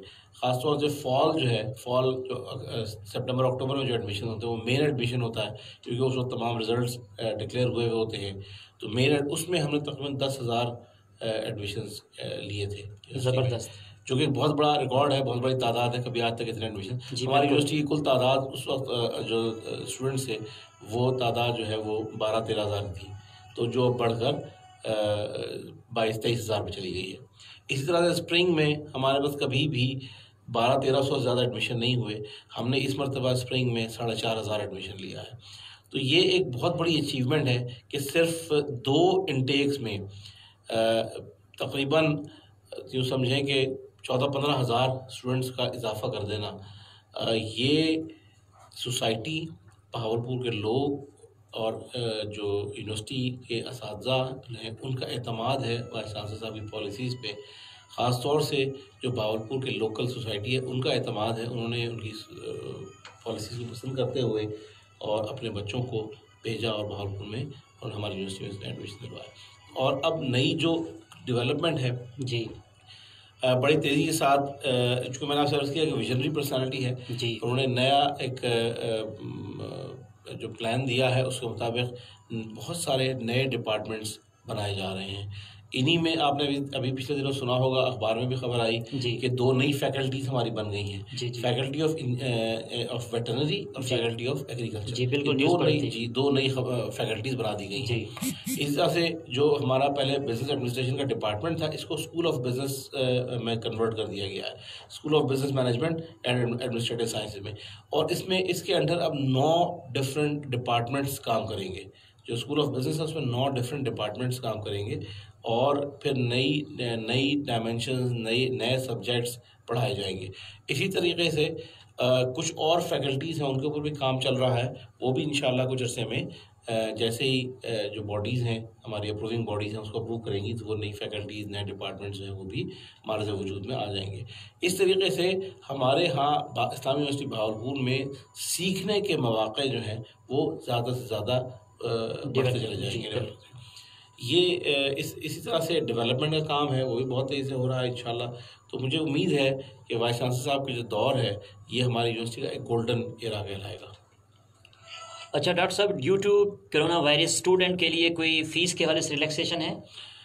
देखिए, अभी इस पे कोई गवर्नमेंट तरफ से पॉजिटिव, हम बेसिकली सरकारी यूनिवर्सिटी हैं, गवर्नमेंट ऑफ पाकिस्तान हमें गवर्न करती है, उनकी तरफ से हमारा जो पॉलिसी होती है वहाँ से आती है। गवर्नमेंट तरफ से इस हवाले से अभी कोई पॉलिसी नहीं आई।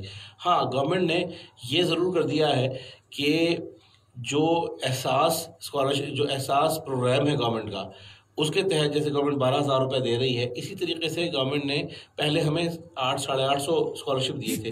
अब हमारे वो नंबर ऑफ स्कॉलरशिप जो हैं वो बढ़ाए जा रहे हैं और हम उम्मीद रखते हैं कि हमें 1500 से 2000 करीब स्कॉलरशिप जो है वो मिल जाएंगे। तो ये एक बहुत बड़ी तादाद है।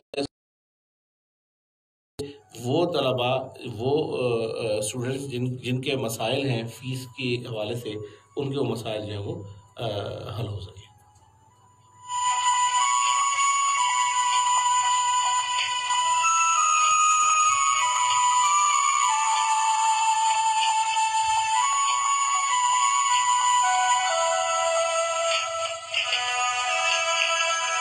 जी, तो मोज़िज़ सामीन इकराम, आज के गेस्ट हमारे साथ हमारे स्टूडियो में मौजूद हैं और हम आपको एक मिली नगमा सुनाने लगे हैं। ये हमारे उन जवानों के लिए हैं जो रंगो नस्ल से बेनियाज होकर हमारी सरहदों की हिफाजत करते हैं और हमारी हिफाजत के लिए दिन रात चौकों पे, सड़कों पे अपनी ड्यूटी सर अंजाम देते हैं। मिली नगमा सुनते हैं, पाकिस्तान जिंदाबाद।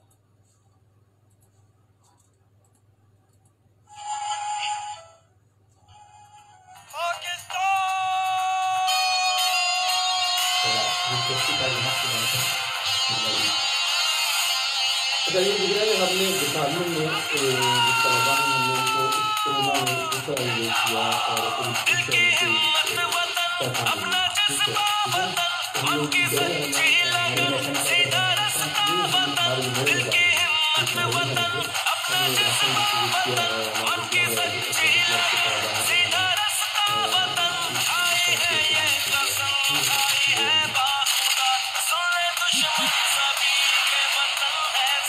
कॉल करने का लोकेशन बता the number. So dear student, अगर आप डॉक्टर साहब से कोई सवाल पूछना चाहते हैं तो नंबर मैं दोबारा से रिपीट कर देता हूँ। 0388 78 993 पे आप कॉल कर सकते हैं। 0388 78 993।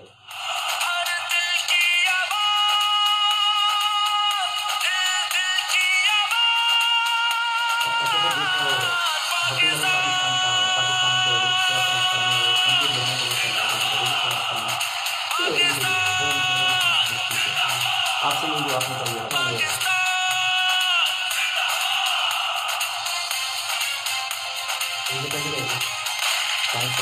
पाँच सफाई बस, इसके बाद ब्रेक लगाएंगे।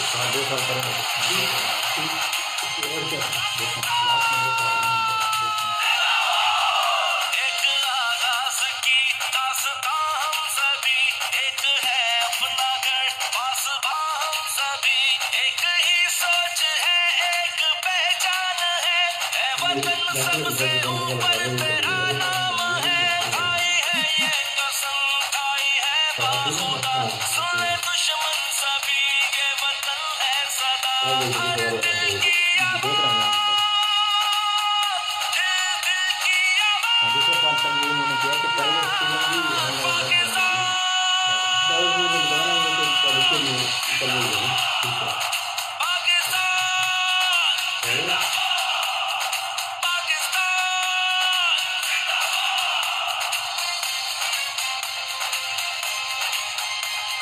अस्सलाम वालेकुम।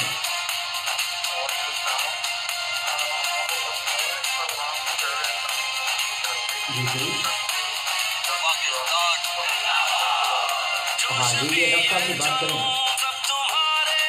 ये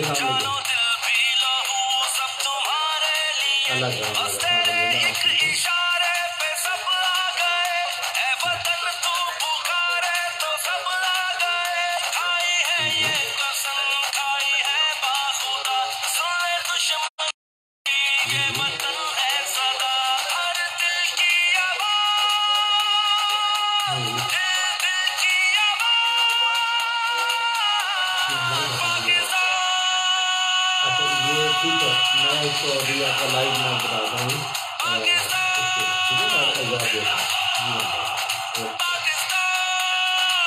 जी मैं तो ठीक है।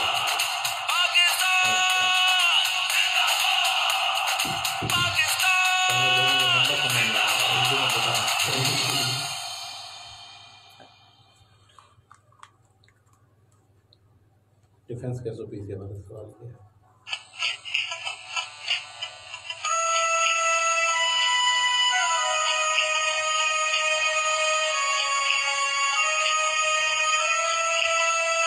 जी मोज़िज़ सामीन इकराम, आप सुन रहे हैं प्रोग्राम आज की शख्सियत। मैं हूं आपका मेज़बान मोहसिन अहमद और आज हमारे साथ हमारे स्टूडियो में मौजूद हैं professor doctor Javad Iqbal Siddiqui साहब। प्रोग्राम में एक ब्रेक है, इस ब्रेक के बाद दोबारा से सवालात का सिलसिला शुरू करेंगे। आप कॉल कर सकते हैं, कॉल करने का नंबर बताता चलूँ 0388 78 993।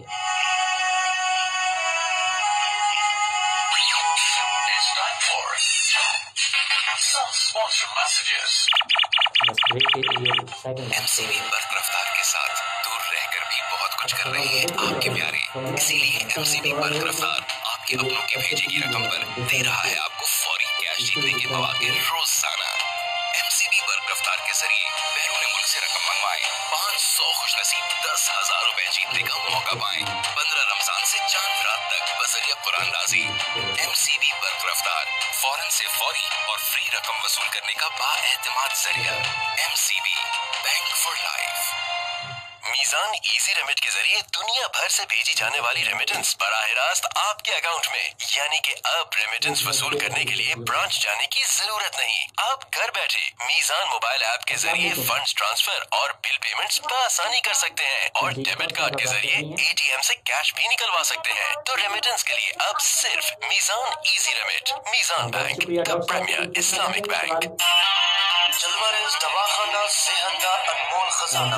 मेरे वसीयतियां मावाते भी परेशान न थियो। जलवारेज दवाखाना दे प्रोफेसर हकीम और करेसन खवातीन दे हर मर्ज दा इलाज, जेदे विच बे औलादी, चूड़ा पट्ठा दा दर्द, जिल्दी अमराज, मेदा दे मसाइल, वाले दे टुटन दे मसाइल, हर पोशीदा मर्ज दा इलाज सिर्फ जलवारेज दवाखाना दे। परेशान न थियो, सिर्फ तशरीफ गिनते आओ। एड्रेस जलवारेज दवाखाना, बिल मुकाबिल army petrol pump, united centre, main लारी अड्डा, बहावलपुर। 0342 777 38 18 0302 777 38 18। मेदे की जलन, गैस और तफखीर को मामूली मत समझिए। मेदे की साइड तेजाबियत, अल्सर, असाबी कमजोरी और कैंसर का पेशखैमा साबित हो सकती है। जिगर और मेदे के तमाम अमराज से निजात पाने के लिए दाऊद अक्सीर मेदा कोर्स। मतलब प्रोफेसर हकीम मलिक दाऊ, स्टेडियम रोड, बिल मुकाबिल चिड़ियाघर, नज़दीक लारी अड्डा, Bahawalpur. Phone number 0622887922। Mobile 0300 private colleges के स्टूडेंट हैं, उनके एग्जाम भी ऑनलाइन होंगे।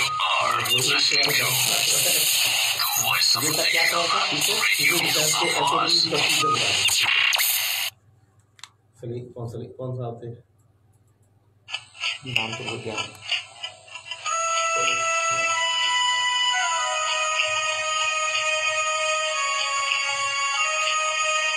जी मोज़िज़ सामीन इकराम, हमें एक कॉल रिसीव हुई और उन्होंने ये पूछा है डॉक्टर साहब से कि थीसिस डिफेंस के एसओपी तफसील से बता दें। जी डॉक्टर साहब, इस तरह से है कि थीसिस जो है वो तलबा जो थीसिस पे इस वक्त काम कर रहे हैं, पहले तो मैं उन्हें ये बता दूं कि उनको थीसिस सबमिट कराने की हमने डेट्स जो हैं वो भी इस पेंडेमिक की वजह से उस डेट्स में भी चेंज की हैं।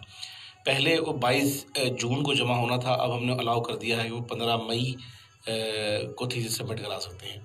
पहले उसकी डेट थी 22 जून से लेके और 1 जुलाई तक सबमिशन डेट थी, लेकिन अब हमने उसको एक्सटेंड कर दिया है 22 जून से लेके और 31 जुलाई तक।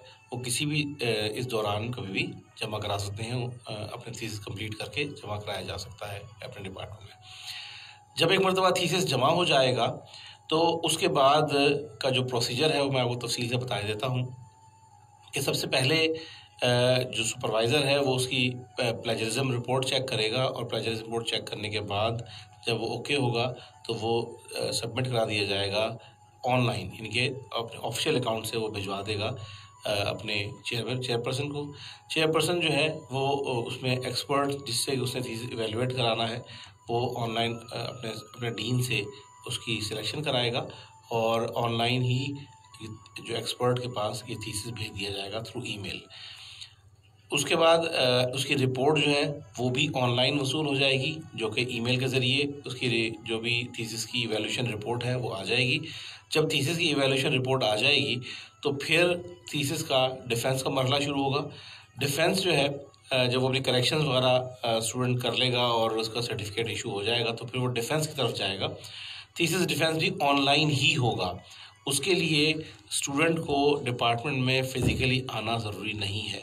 इवन सुपरवाइज़र भी ऑनलाइन अवेलेबल हो।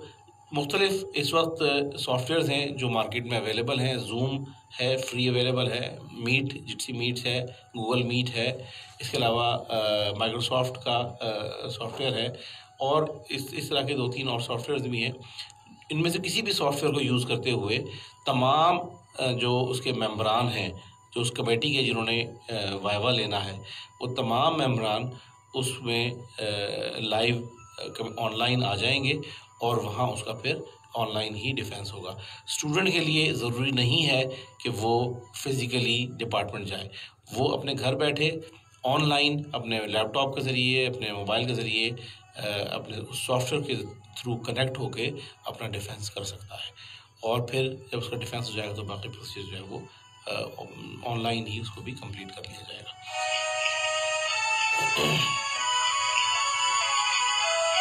अच्छा डॉक्टर साहब, ये बताएं कि एडमिनिस्ट्रेटिव साइंस और बिजनेस स्कूल किस तरह की लीडरशिप प्रोवाइड कर रही है, जिससे जो तालिब इल्म यहाँ से डिग्री हासिल करके जाते हैं वो कौन कौन से डिपार्टमेंट को ज्वाइन कर सकते हैं और इनका क्या स्कोप है, इस हवाले से तफसील से गाइड कीजिएगा। देखिए, इस वक्त तो हम बुनियादी तौर पे जो हमारे मैनेजमेंट साइंसेस है उसके 3-4 मेन एरियाज़ हैं जी। मसलन ह्यूमन रिसोर्स मैनेजमेंट है, मार्केटिंग है, फाइनेंस है, ये हमारे 3 तो मेन डिपार्टमेंट होते हैं और चौथा मैनेजमेंट है। ये 4 हम इन मेन डिपार्टमेंट्स हैं जिनके अंदर हम इस वक्त फौरी तौर पे जो हमारे इस वक्त जो प्रोग्राम चल रहे हैं उनमें हम स्पेशलाइजेशन करा रहे हैं। ह्यूमन रिसोर्स मैनेजमेंट जितनी भी हमारी एडमिनिस्ट्रेटिव सर्विसेज हैं वहाँ जो जैसे कि मैनेजर्स हैं, जो भी ह्यूमन रिसोर्स को डील करते हैं, हमारे वो स्टूडेंट जो ह्यूमन रिसोर्स की डिग्री लेके निकलते हैं वहाँ पर जाके इंगेज होते हैं और जॉब करते हैं। इस तरह जो फाइनेंस एंड अकाउंटिंग की डिग्री लेके निकलते हैं, फाइनेंस स्पेशलाइजेशन के साथ जाते हैं, उनका मेन जो फोकस स्कोप होता है वो फाइनेंशियल इंडस्ट्री है, जिसमें बैंकिंग सेक्टर है, जिसमें इंश्योरेंस सेक्टर है, जिसमें आपके स्टॉक एक्सचेंज वगैरह हैं, सिक्योरिटी एक्सचेंज कमीशन है, यहाँ पर इनकी जॉब्स होती हैं। इसी तरीके से जो मार्केटिंग के हमारे स्टूडेंट्स हैं वो बुनियादी तौर पे जब डिग्री लेके निकलते हैं तो वो मार्केटर्स होते हैं। सेल्स की, मार्केटिंग की, एडवर्टाइजिंग की, ये जितनी भी जॉब्स हैं उसमें वो लोग जाते हैं और वो उनका एरिया है जिसको वो कवर करते हैं।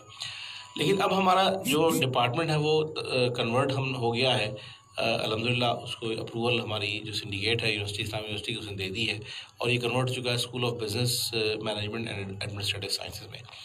अब हम इसमें बड़ी कम्प्रिहेंसिव चेंजेस लेकर आ रहे हैं। जैसे हमने एक नया प्रोग्राम स्टार्ट कर दिया है, पिछले स्प्रिंग में हमने उसमें एडमिशन दिए थे, वो है टेक्नोलॉजी मैनेजमेंट का, BBA टेक्नोलॉजी मैनेजमेंट। जी सर। दुनिया इस वक्त मल्टी डिसिप्लिनरी की तरफ मूव कर रही है। सही। सिर्फ एक में स्पेशलाइजेशन काफ़ी नहीं है, किसी एक फील्ड में, किसी एक एरिया में। तो उसी को सामने रखते हुए हमने देखा कि आजकल ऑनलाइन जो बिज़नेस है वो बहुत ज़्यादा कामयाब है, बहुत चल रहे हैं। तो इसका मतलब है कि हमारा जो स्टूडेंट है वो बिज़नेस स्टडीज़ के साथ साथ कंप्यूटर स्टडीज़ में भी उसकी ग्रिप होनी चाहिए, टेक्नोलॉजी में भी उसकी ग्रिप होनी चाहिए। तो इसको मद्देनज़र रखते हुए हमने एक नया प्रोग्राम शुरू कराया जिसका नाम है टेक्नोलॉजी मैनेजमेंट, कि वो टेक्नोलॉजी में भी उसका हाथ, उसे ग्रिप हो उसकी, और उसको बिज़नेस में भी ग्रिप हो, ताकि वो ऑनलाइन बिज़नेस की तरफ जा सके। और ये आज दुनिया में हमारे सामने ऑनलाइन बिज़नेस की बड़ी बड़ी एग्जांपल्स मौजूद हैं और बड़े सक्सेसफुली लोग जो हैं उसको आपने देखा होगा, आपका जैक मा जैसा बंदा ऑनलाइन दुनिया का सबसे बड़ा alibaba.com जो है वो, इससे पाकिस्तान में भी अब ऑनलाइन बिजनेस जो है बहुत ज़्यादा आ गए हैं। तो ये एक हमारा जो डिपार्टमेंट है हमने इस्टेब्लिश किया है टेक्नोलॉजी मैनेजमेंट का। इसी तरीके से हम अब जो बैंकिंग सेक्टर, जो फाइनेंस है, उसमें भी स्पेशलाइजेशन बैंक्स में, ख़ास तौर से बैंकिंग की स्पेशलाइजेशन आ गई है जी। मतलब अब कमर्शियल बैंकिंग एक अलग फील्ड बन गई है, इस्लामिक बैंकिंग एक अलग फील्ड बन गई है। तो हम एक डिपार्टमेंट बनाने जा रहे हैं जिसका नाम होगा इस्लामिक एंड कमर्शियल बैंकिंग। तो उसमें सिर्फ इस्लामिक एंड कमर्शियल बैंकिंग के हवाले से स्पेशलाइज्ड सब्जेक्ट्स पढ़ाए जाएंगे, ताकि जब हमारा स्टूडेंट यहाँ से पास आउट हो तो वो इस्लामिक बैंकिंग और कमर्शियल बैंकिंग का एक्सपर्ट हो और उसको मज़ीद जो है वो फील्ड में जाके सीखना ना पड़े, बल्कि वो सीखा सिखाया मार्केट में जाए। इसी तरह से एक इनोवेशन एंड एंटरप्रेन्योरशिप का एरिया है। जी सर। इनोवेशन एंड एंटरप्रेन्योरशिप जो है वो हमारा मेन फोकस है इस भावलपुर रीजन के हवाले से जी, क्योंकि आप जानते हैं कि भावलपुर में इंडस्ट्री बहुत ज़्यादा नहीं है। बिल्कुल। इंडस्ट्री ना होने की वजह से हमारा जो यहाँ का स्टूडेंट है वो यहाँ से निकलता है और उसको लामहला जाना पड़ता है कराची, लाहौर, इस्लामाबाद, फैसलाबाद, ऐसे सिटीज़ में जहाँ पर इंडस्ट्री ज़्यादा है जी। तो हम ये चाहते हैं कि हमारा यहाँ का जो स्टूडेंट है वो यहाँ रहे और यहाँ रह के अपनी अर्निंग करे। तो हम ये चाहते हैं कि हमारा स्टूडेंट सेल्फ सस्टेन्ड हो, अपना बिजनेस खुद करे, अपने पैरों पे खुद खड़ा हो, एंटरप्रेन्योर बने। हम यहाँ एंटरप्रेन्योर्स डेवलप करना चाहते हैं, एंटरप्रेन्योरशिप एंड इनोवेशन के नाम से होगा। इस तरह से हम अल्हम्दुलिल्लाह काम कर रहे हैं और मैं चाहता हूँ इसमें हम कामयाब, अल्लाह ताला हमें कामयाबी ज़रूर दिलवाएंगे। अच्छा डॉक्टर साहब, ये बताएं कि मोहम्मद वसीम साहब प्रोग्राम में शामिल हुए। वसीम साहब लिखते हैं क्या एक स्टूडेंट IUB में 2 डिफरेंट प्रोग्राम में इनरोलमेंट, एडमिशन एंड कंटिन्यू रख सकता है? इस हवाले से आप क्या कहेंगे? नहीं, ये मैं पहले ही क्लियर कर दूंगी, HEC की पॉलिसी नहीं है। आप एक वक्त में 2 डिग्रीज नहीं कर सकते किसी भी सूरत में। अच्छा जी, ये HEC की पॉलिसी नहीं है। अगर आपने एक ही यूनिवर्सिटी, क्या आप 2 डिफरेंट यूनिवर्सिटी में अगर एक वक्त में 2 डिग्रीज ले लेते हैं तो आपको 1 डिग्री HEC कहेगी कि कैंसिल करें अपनी, 1 डिग्री आपको कैंसिल करानी पड़ेगी। ये HEC की पॉलिसी है। इवन जैसे फर्ज कीजिए एक प्राइवेट सेक्टर में आप एडमिशन ले लेते हैं और एक रेगुलर ले लेते हैं, इस तरफ ले लेते हैं और एक वक्त में 2 डिग्रियां कर गुजरते हैं, तो उस सूरत में HEC की ये पॉलिसी है कि आप एक वक्त में सिर्फ 1 डिग्री कर सकते हैं, 2 डिग्रीज नहीं कर सकते। जी मोअज़्ज़िज़ सामने कराम, प्रोग्राम में एक कमर्शियल ब्रेक है और इस कमर्शियल ब्रेक के बाद दोबारा से सवालात का सिलसिला शुरू करेंगे और आप हमें कॉल करेंगे 0388 78 993 पे। और इस time the Islamia university of Bahawalpur के ऑफिशियल पेज पे प्रोग्राम का स्टेटस अपडेटेड, बल्कि हम वहाँ से लाइव हैं, आप वहाँ पे अपने सवालात लिख कर भेज सकते हैं।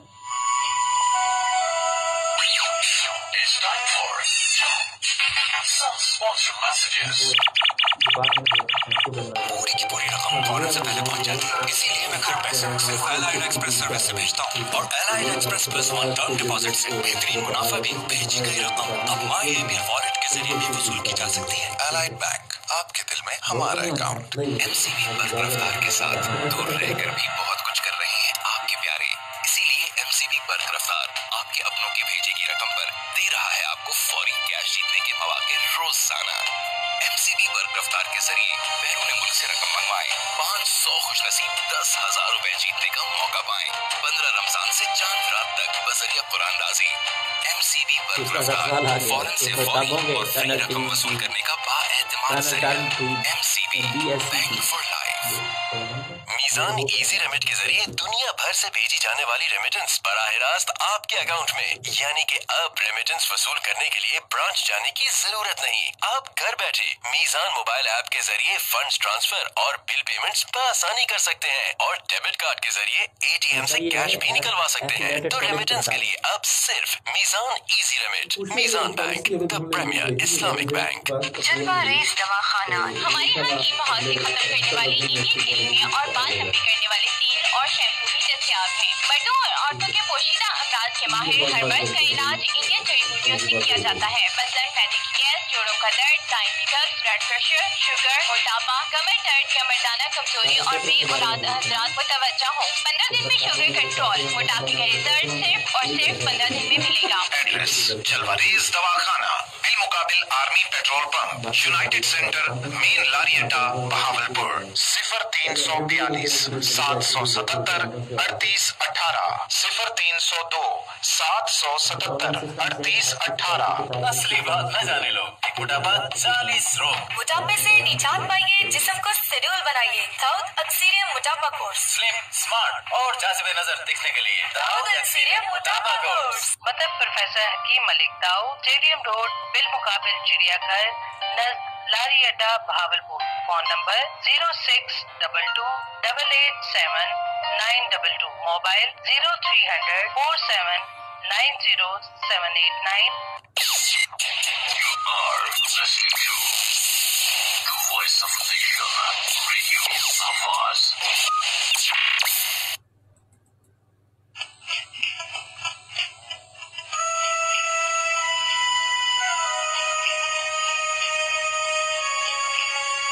ऑलराइट जी, वंस अगेन वेलकम बैक। आप सुन रहे हैं प्रोग्राम आज की शख्सियत। मैं हूं आपका मेज़बान मोहसिन अहमद और आज के great personality professor doctor Jawad Iqbal Siddiqui साहब हमारे साथ हमारे स्टूडियो में मौजूद हैं। अच्छा डॉक्टर साहब, ये बताइए कि करंट सिचुएशन में, कोरोना वायरस की सिचुएशन में स्टूडेंट का, आपके डिपार्टमेंट के जो स्टूडेंट हैं उनकी क्या एक्टिविटी रही है, इस हवाले से बताइएगा। अब मैं बड़े फ़ख्र से ये शेयर करना चाहता हूँ अपने तमाम सुनने वालों के साथ कि जो डिपार्टमेंट ऑफ मैनेजमेंट साइंसेज है, इसके जो स्टूडेंट्स हैं बड़े एनर्जेटिक, बड़े एक्टिव माशाल्लाह स्टूडेंट्स हैं। ज़बरदस्त। हर तरह की जो एक्टिविटीज़ होती हैं उसमें बढ़ चढ़ कर हिस्सा लेते हैं, पार्टिसिपेट करते हैं। इस जो पेंडेमिक सिचुएशन थी जिसमें कि हालात जो हैं एकदम इस तरह के खौफ की फ़िज़ा कायम हो गई थी और लॉकडाउन हुआ, और लॉकडाउन में जो ख़ास तौर से वो लोग जिनका जो डेली वेजर्स थे, जिनका कमाई का कोई और ज़रिया नहीं था, उनके सिलसिले आमदनी का सिलसिला बंद हो गया और उनके लिए मसाइल बढ़ने शुरू हुए। तो हमारा डिपार्टमेंट का एक क्लब है जिसको बोलते हैं एग्जेक्टिव क्लब जी। एग्जेक्टिव क्लब के स्टूडेंट्स ने अपने तौर पे एक मुहिम शुरू की और उन्होंने कंट्रीब्यूट किया और फिर आहिस्ता आहिस्ता पहले उन्होंने ख़ुद से स्टूडेंट्स ने आपस में कंट्रीब्यूशन किया और आपस में कंट्रीब्यूशन करके उन्होंने उसमें जो राशन बैग्स हैं वो बनाए और उनके जो इंचार्ज हैं हमारे मोहसिन मतीन साहब जी, माशाल्लाह वो बड़े एक्टिव लेके चलने वाले हैं। उनके साथ मिलके उन्होंने पूरी टीम अप किया और टीम अप करके ऐसे आइडेंटिफाई किए लोग जिनके पास राशन का है, जिनके पास खाने पीने का मसला है, उनके घरों में उन्होंने बाइज़्ज़त तरीक़े से बग़ैर कोई तस्वीर खिंचवाए बहुत ही खूबसूरत तरीक़े से उनको, ताकि उनकी जो इज़्ज़त नफ्स है वो भी मजरूह ना हो, उनके घरों में उन्होंने वो राशन पहुँचाया। और ये सिलसिला अभी भी जारी है। वक्फे से मुख्तलिफ उन्होंने आइडेंटिफाई कर रखा है और जब ये सिलसिला बढ़ा तो आप यकीन जाने कि लोगों ने भी उनको कंट्रीब्यूट पैसे देने शुरू कर दिए स्टूडेंट्स को। जब उन्होंने देखा, लोगों ने देखा कि भाई ये तो लोगों को वाकई पहुंचा रहे हैं, तो फिर लोगों ने उनको चंदा देना शुरू किया और फिर उन्होंने इस एक्टिविटी को खासा बड़े स्केल पे फैला दिया और अब भावलपुर के मुख्तलिफ इलाकों में हमारे जो तलबा हैं वो इस तरह से लोगों को मदद कर रहे हैं। अच्छा डॉक्टर साहब, ये बताएं कि डिपार्टमेंट ऑफ मैनेजमेंट साइंसेस कितना इंटरनेशनल कॉन्फ्रेंस और कितना नेशनल कॉन्फ्रेंस मुनक्किद करवा चुकी हैं, इस हवाले से बताइएगा। अच्छा, जैसे मैंने आपको बताया कि यूनिवर्सिटीज़ जो हैं बुनियादी तौर पे रिसर्च जो है वो यूनिवर्सिटी का एक आइडेंटिटी है, पहचान होती है जी। और रिसर्च कल्चर जो है वो डेवलप करना वो डिपार्टमेंट का मेन ऑब्जेक्टिव होता है। बिल्कुल। किसी भी यूनिवर्सिटी के डिपार्टमेंट का मेन ऑब्जेक्टिव होता है कि वो रिसर्च कल्चर को डेवलप करे। बिल्कुल सर। और रिसर्च कल्चर को डेवलप करने में कॉन्फ्रेंसेस, सेमिनार्स, ये इनका बहुत इम्पोर्टेंट रोल है। हमने अब तक 2 इंटरनेशनल कॉन्फ्रेंसेस भावलपुर में, इस्लामिक यूनिवर्सिटी भावलपुर में, डिपार्टमेंट ऑफ मैनेजमेंट साइंसेज में 2 बिजनेस की इंटरनेशनल कॉन्फ्रेंसेस, जिसमें हमारे पास मलेशिया से, इंडोनेशिया से, ऑस्ट्रेलिया से हमारे जो स्पीकर्स आए, इस तरह से नाइजीरिया से हमारे स्पीकर्स आए जिन्होंने पार्टिसिपेट किया। और वैसे अमूमन जनरली ये होता है कि पाकिस्तान में जो पेपर प्रेजेंटर्स होते हैं वो अमूमन लोकल स्टूडेंट्स होते हैं पाकिस्तान के, लेकिन शायद ये इस दफ़ा जो हमारी ये कॉन्फ्रेंस भावलपुर जैसे एक दूर दराज इलाके में, एक बैकवर्ड एरिया में, इस्लामाबाद, लाहौर, कराची में तो ये होता है, लेकिन आज तक इन एरियाज़ में भावलपुर, मुल्तान और इन इलाकों में ऐसा नहीं हुआ। लेकिन इस दफ़ा हमारी कॉन्फ्रेंस में चाइना से, स्टूडेंट्स ने पेपर प्रेजेंट किया, इंडोनेशिया से आए स्टूडेंट्स उन्होंने पेपर, मेरे दुनिया के मुख्तलिफ हिस्सों से स्टूडेंट्स ने भी आगे, एक तो जो प्रेजेंटर जो स्पीकर्स आते हैं वो तो इंटरनेशनल आते ही हैं, इस मरतबा हमारे जो पेपर प्रेजेंटर्स थे वो भी इंटरनेशनल हमारे पास आए और अल्हम्दुलिल्लाह 200 के करीब लोगों ने हमारी कॉन्फ्रेंस में पेपर प्रेजेंट किए। इसी तरह से नेशनल कॉन्फ्रेंस हमने एक कराई, पिछले साल मार्च में नेशनल कॉन्फ्रेंस भी हमने एक कराई जो कि बड़ी कामयाब रही। हमारे पूरे पाकिस्तान से 70 डिफरेंट यूनिवर्सिटीज़ के जो स्टूडेंट्स हैं उन्होंने उसमें पार्टिसिपेट किया। इसके साथ साथ कॉन्फ्रेंसेस के साथ साथ हमारे यहाँ एक सीरीज़ ऑफ सेमिनार्स है जो हम करवाते हैं और वो सेमिनार्स जो हैं वो इंटरनेशनल जो बड़े स्पीकर्स हैं, जो बड़े नाम हैं, उन लोगों को हम इनवाइट करते हैं, ऑनलाइन इनवाइट करते हैं और उनके ऑनलाइन हम लेक्चर्स कराते हैं। ये भी एक सिलसिला है ताकि हमारी जो रिसर्च की एक्टिविटी है वो यूनिवर्सिटी में बरकरार है। फिर एक और एक्टिविटी है जो बहुत इंपॉर्टेंट है, वो हमारा है यंग एंटरप्रेन्योर समिट। जी सर, हम यंग एंटरप्रेन्योर्स को एक प्लेटफॉर्म प्रोवाइड कर रहे हैं हर साल यंग एंटरप्रेन्योर्स के लिए। इस साल इस पेंडेमिक की वजह से हम शायद मुनक़िद ना कर पाएँ, लेकिन पिछले साल भी 2019 में और उससे पहले 2018 में भी हमने यंग एंटरप्रेन्योर समिट की, जिसमें पूरे पाकिस्तान से जो स्टूडेंट्स थे उन्होंने अपने बिज़नेस प्लान्स बनाए और वो उन्होंने बिज़नेस प्लान्स बना के हमारे इस यंग एंटरप्रेन्योर समिट में प्रेजेंट किए और उसमें बड़ी दाद हासिल की और उनके प्लान्स जो हैं बड़े सक्सेसफुली अब एज अ बिज़नेस, मुख्तलिफ स्टूडेंट्स के प्लान सक्सेसफुली बतौर बिज़नेस के तौर पे वो पूरे पाकिस्तान में चल रहे हैं, रन कर रहे हैं, अपने बिज़नेस बना के वो उसको चला रहे हैं। तो ये हमारा एक्टिविटीज़ हैं जो हम डिपार्टमेंट में रिसर्च और एंटरप्रेन्योरशिप के हवाले से कंटिन्यू रखी हुई हैं हमने। जी सर। अच्छा डॉक्टर साहब, ये बताएं कि ऑनलाइन सिस्टम से आपकी फैकल्टी के तालिब इल्म किस तरह मुस्तफ़ीद हो रहे हैं? जैसे मैंने आपको पहले बताया कि हमने एक तो हमारा LMS learning management system university का वो अपलोडेड है, उस पर हमारे लेक्चर्स मौजूद हैं सारे। हमने इसको मल्टी डायमेंशनल स्ट्रेटजी के तौर पे हम लेके चले हैं। मसलन हमने व्हाट्सएप ग्रुप बनाए, तमाम स्टूडेंट्स के तमाम क्लासेस के व्हाट्सएप ग्रुप बने हुए हैं, तमाम प्रोग्राम्स के व्हाट्सएप ग्रुप बने हुए हैं। उसमें हम रिकॉर्डेड लेक्चर्स डिलीवर करते हैं, रिकॉर्ड करके और लेक्चर भेज देते हैं, वो स्टूडेंट्स उसे देख लेता है और फिर हमसे एक जो टाइम टेबल के अंदर टाइमिंग से उसी टाइम के मुताबिक हम उनसे क्वेश्चनिंग कर लेते हैं, वो आ जाते हैं स्टूडेंट और फिर वो क्वेश्चन आंसर का सेशन हो जाता है। फिर गूगल के ऊपर गूगल क्लासरूम है, गूगल क्लासरूम्स के ऊपर हमने क्लासेस हमारी चल रही हैं, वहाँ पे भी स्टूडेंट्स अपने क्वेश्चन आंसर सेशंस और सारा मटेरियल मौजूद है। और इसी तरह से जो जूम और ये मीट है, गूगल मीट वगैरह, इनके ज़रिए हम लाइव ऑनलाइन क्लासेस भी हमारी चल रही हैं। तो ये मुख्तलिफ जो स्ट्रेटजीज़ हैं डिपेंडेंट अपॉन किस तरीके से सब्जेक्ट की नेचर पर डिपेंड करता है। जैसे कि अकाउंटिंग वगैरह के सब्जेक्ट्स हैं, उसके लिए ज़रूरी है कि लाइव क्लासेस होनी चाहिए, कुछ ज़ाहिर उसके न्यूमेरिकल्स होते हैं, मैथमेटिक्स की हैं, लाइव क्लासेस होनी चाहिए। और कुछ ऐसे हैं जहाँ पे लाइव क्लासेस होती हैं, वहाँ रिकॉर्डेड लेक्चर भी चल जाते हैं। तो ये हमारी स्ट्रेटजीज़ हैं जिसके तहत हमने, और अल्हम्दुलिल्लाह हमारे स्टूडेंट्स जो हैं वो इंगेज हैं और मोर देन 70-80% स्टूडेंट जो है हमारे साथ इंगेज है और शामिल है और इससे मुस्तफ़ीद हो रहा है। अच्छा डॉक्टर साहब, प्रोग्राम का टाइम जो है ना बिल्कुल ख़त्म होने वाला है। लास्ट में मेरा आपसे आखिरी सवाल ये है, डॉक्टर साहब सुनने वालों को, तालिब इल्मों को, असातिज़ा को आखिर में क्या पैगाम देना चाहेंगे?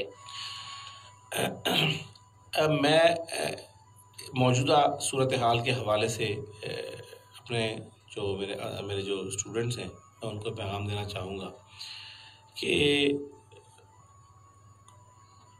जो कोरोना की वबा है, जी सर, इसके बारे में कोई प्रेडिक्शन करना मुमकिन नहीं है।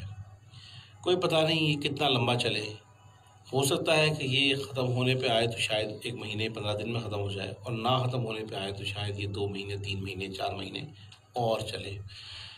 तो मैं अपने तालिब इल्म जो मेरे बच्चे हैं, जो मेरे स्टूडेंट्स हैं, मैं उनसे यही कहूँगा कि वो इस छुट्टी का जो लॉकडाउन का पीरियड है जी, इसको छुट्टी के तौर पर ना लें। जी सर, इसको इजी ना लें।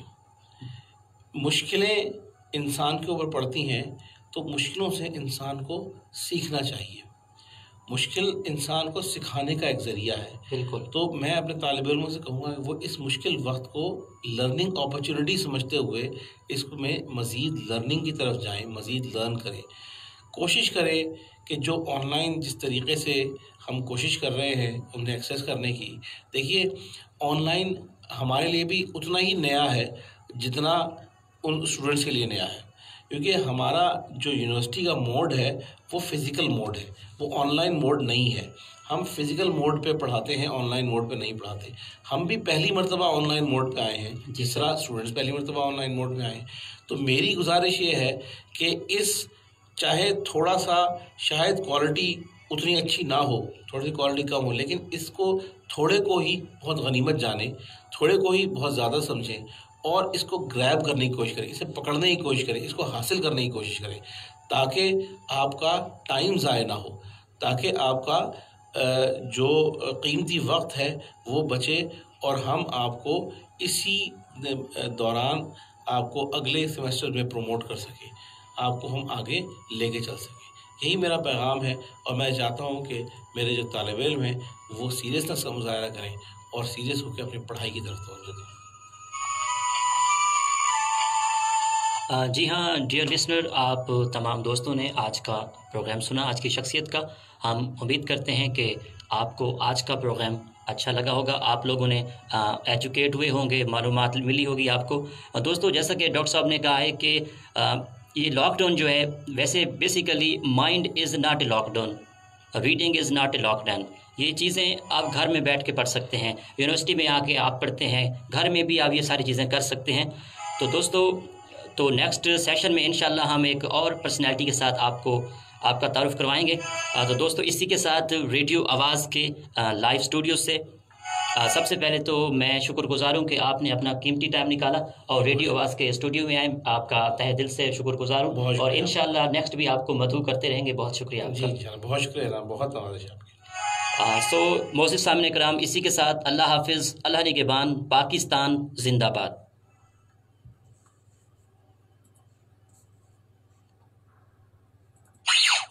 It's time for some sponsor message.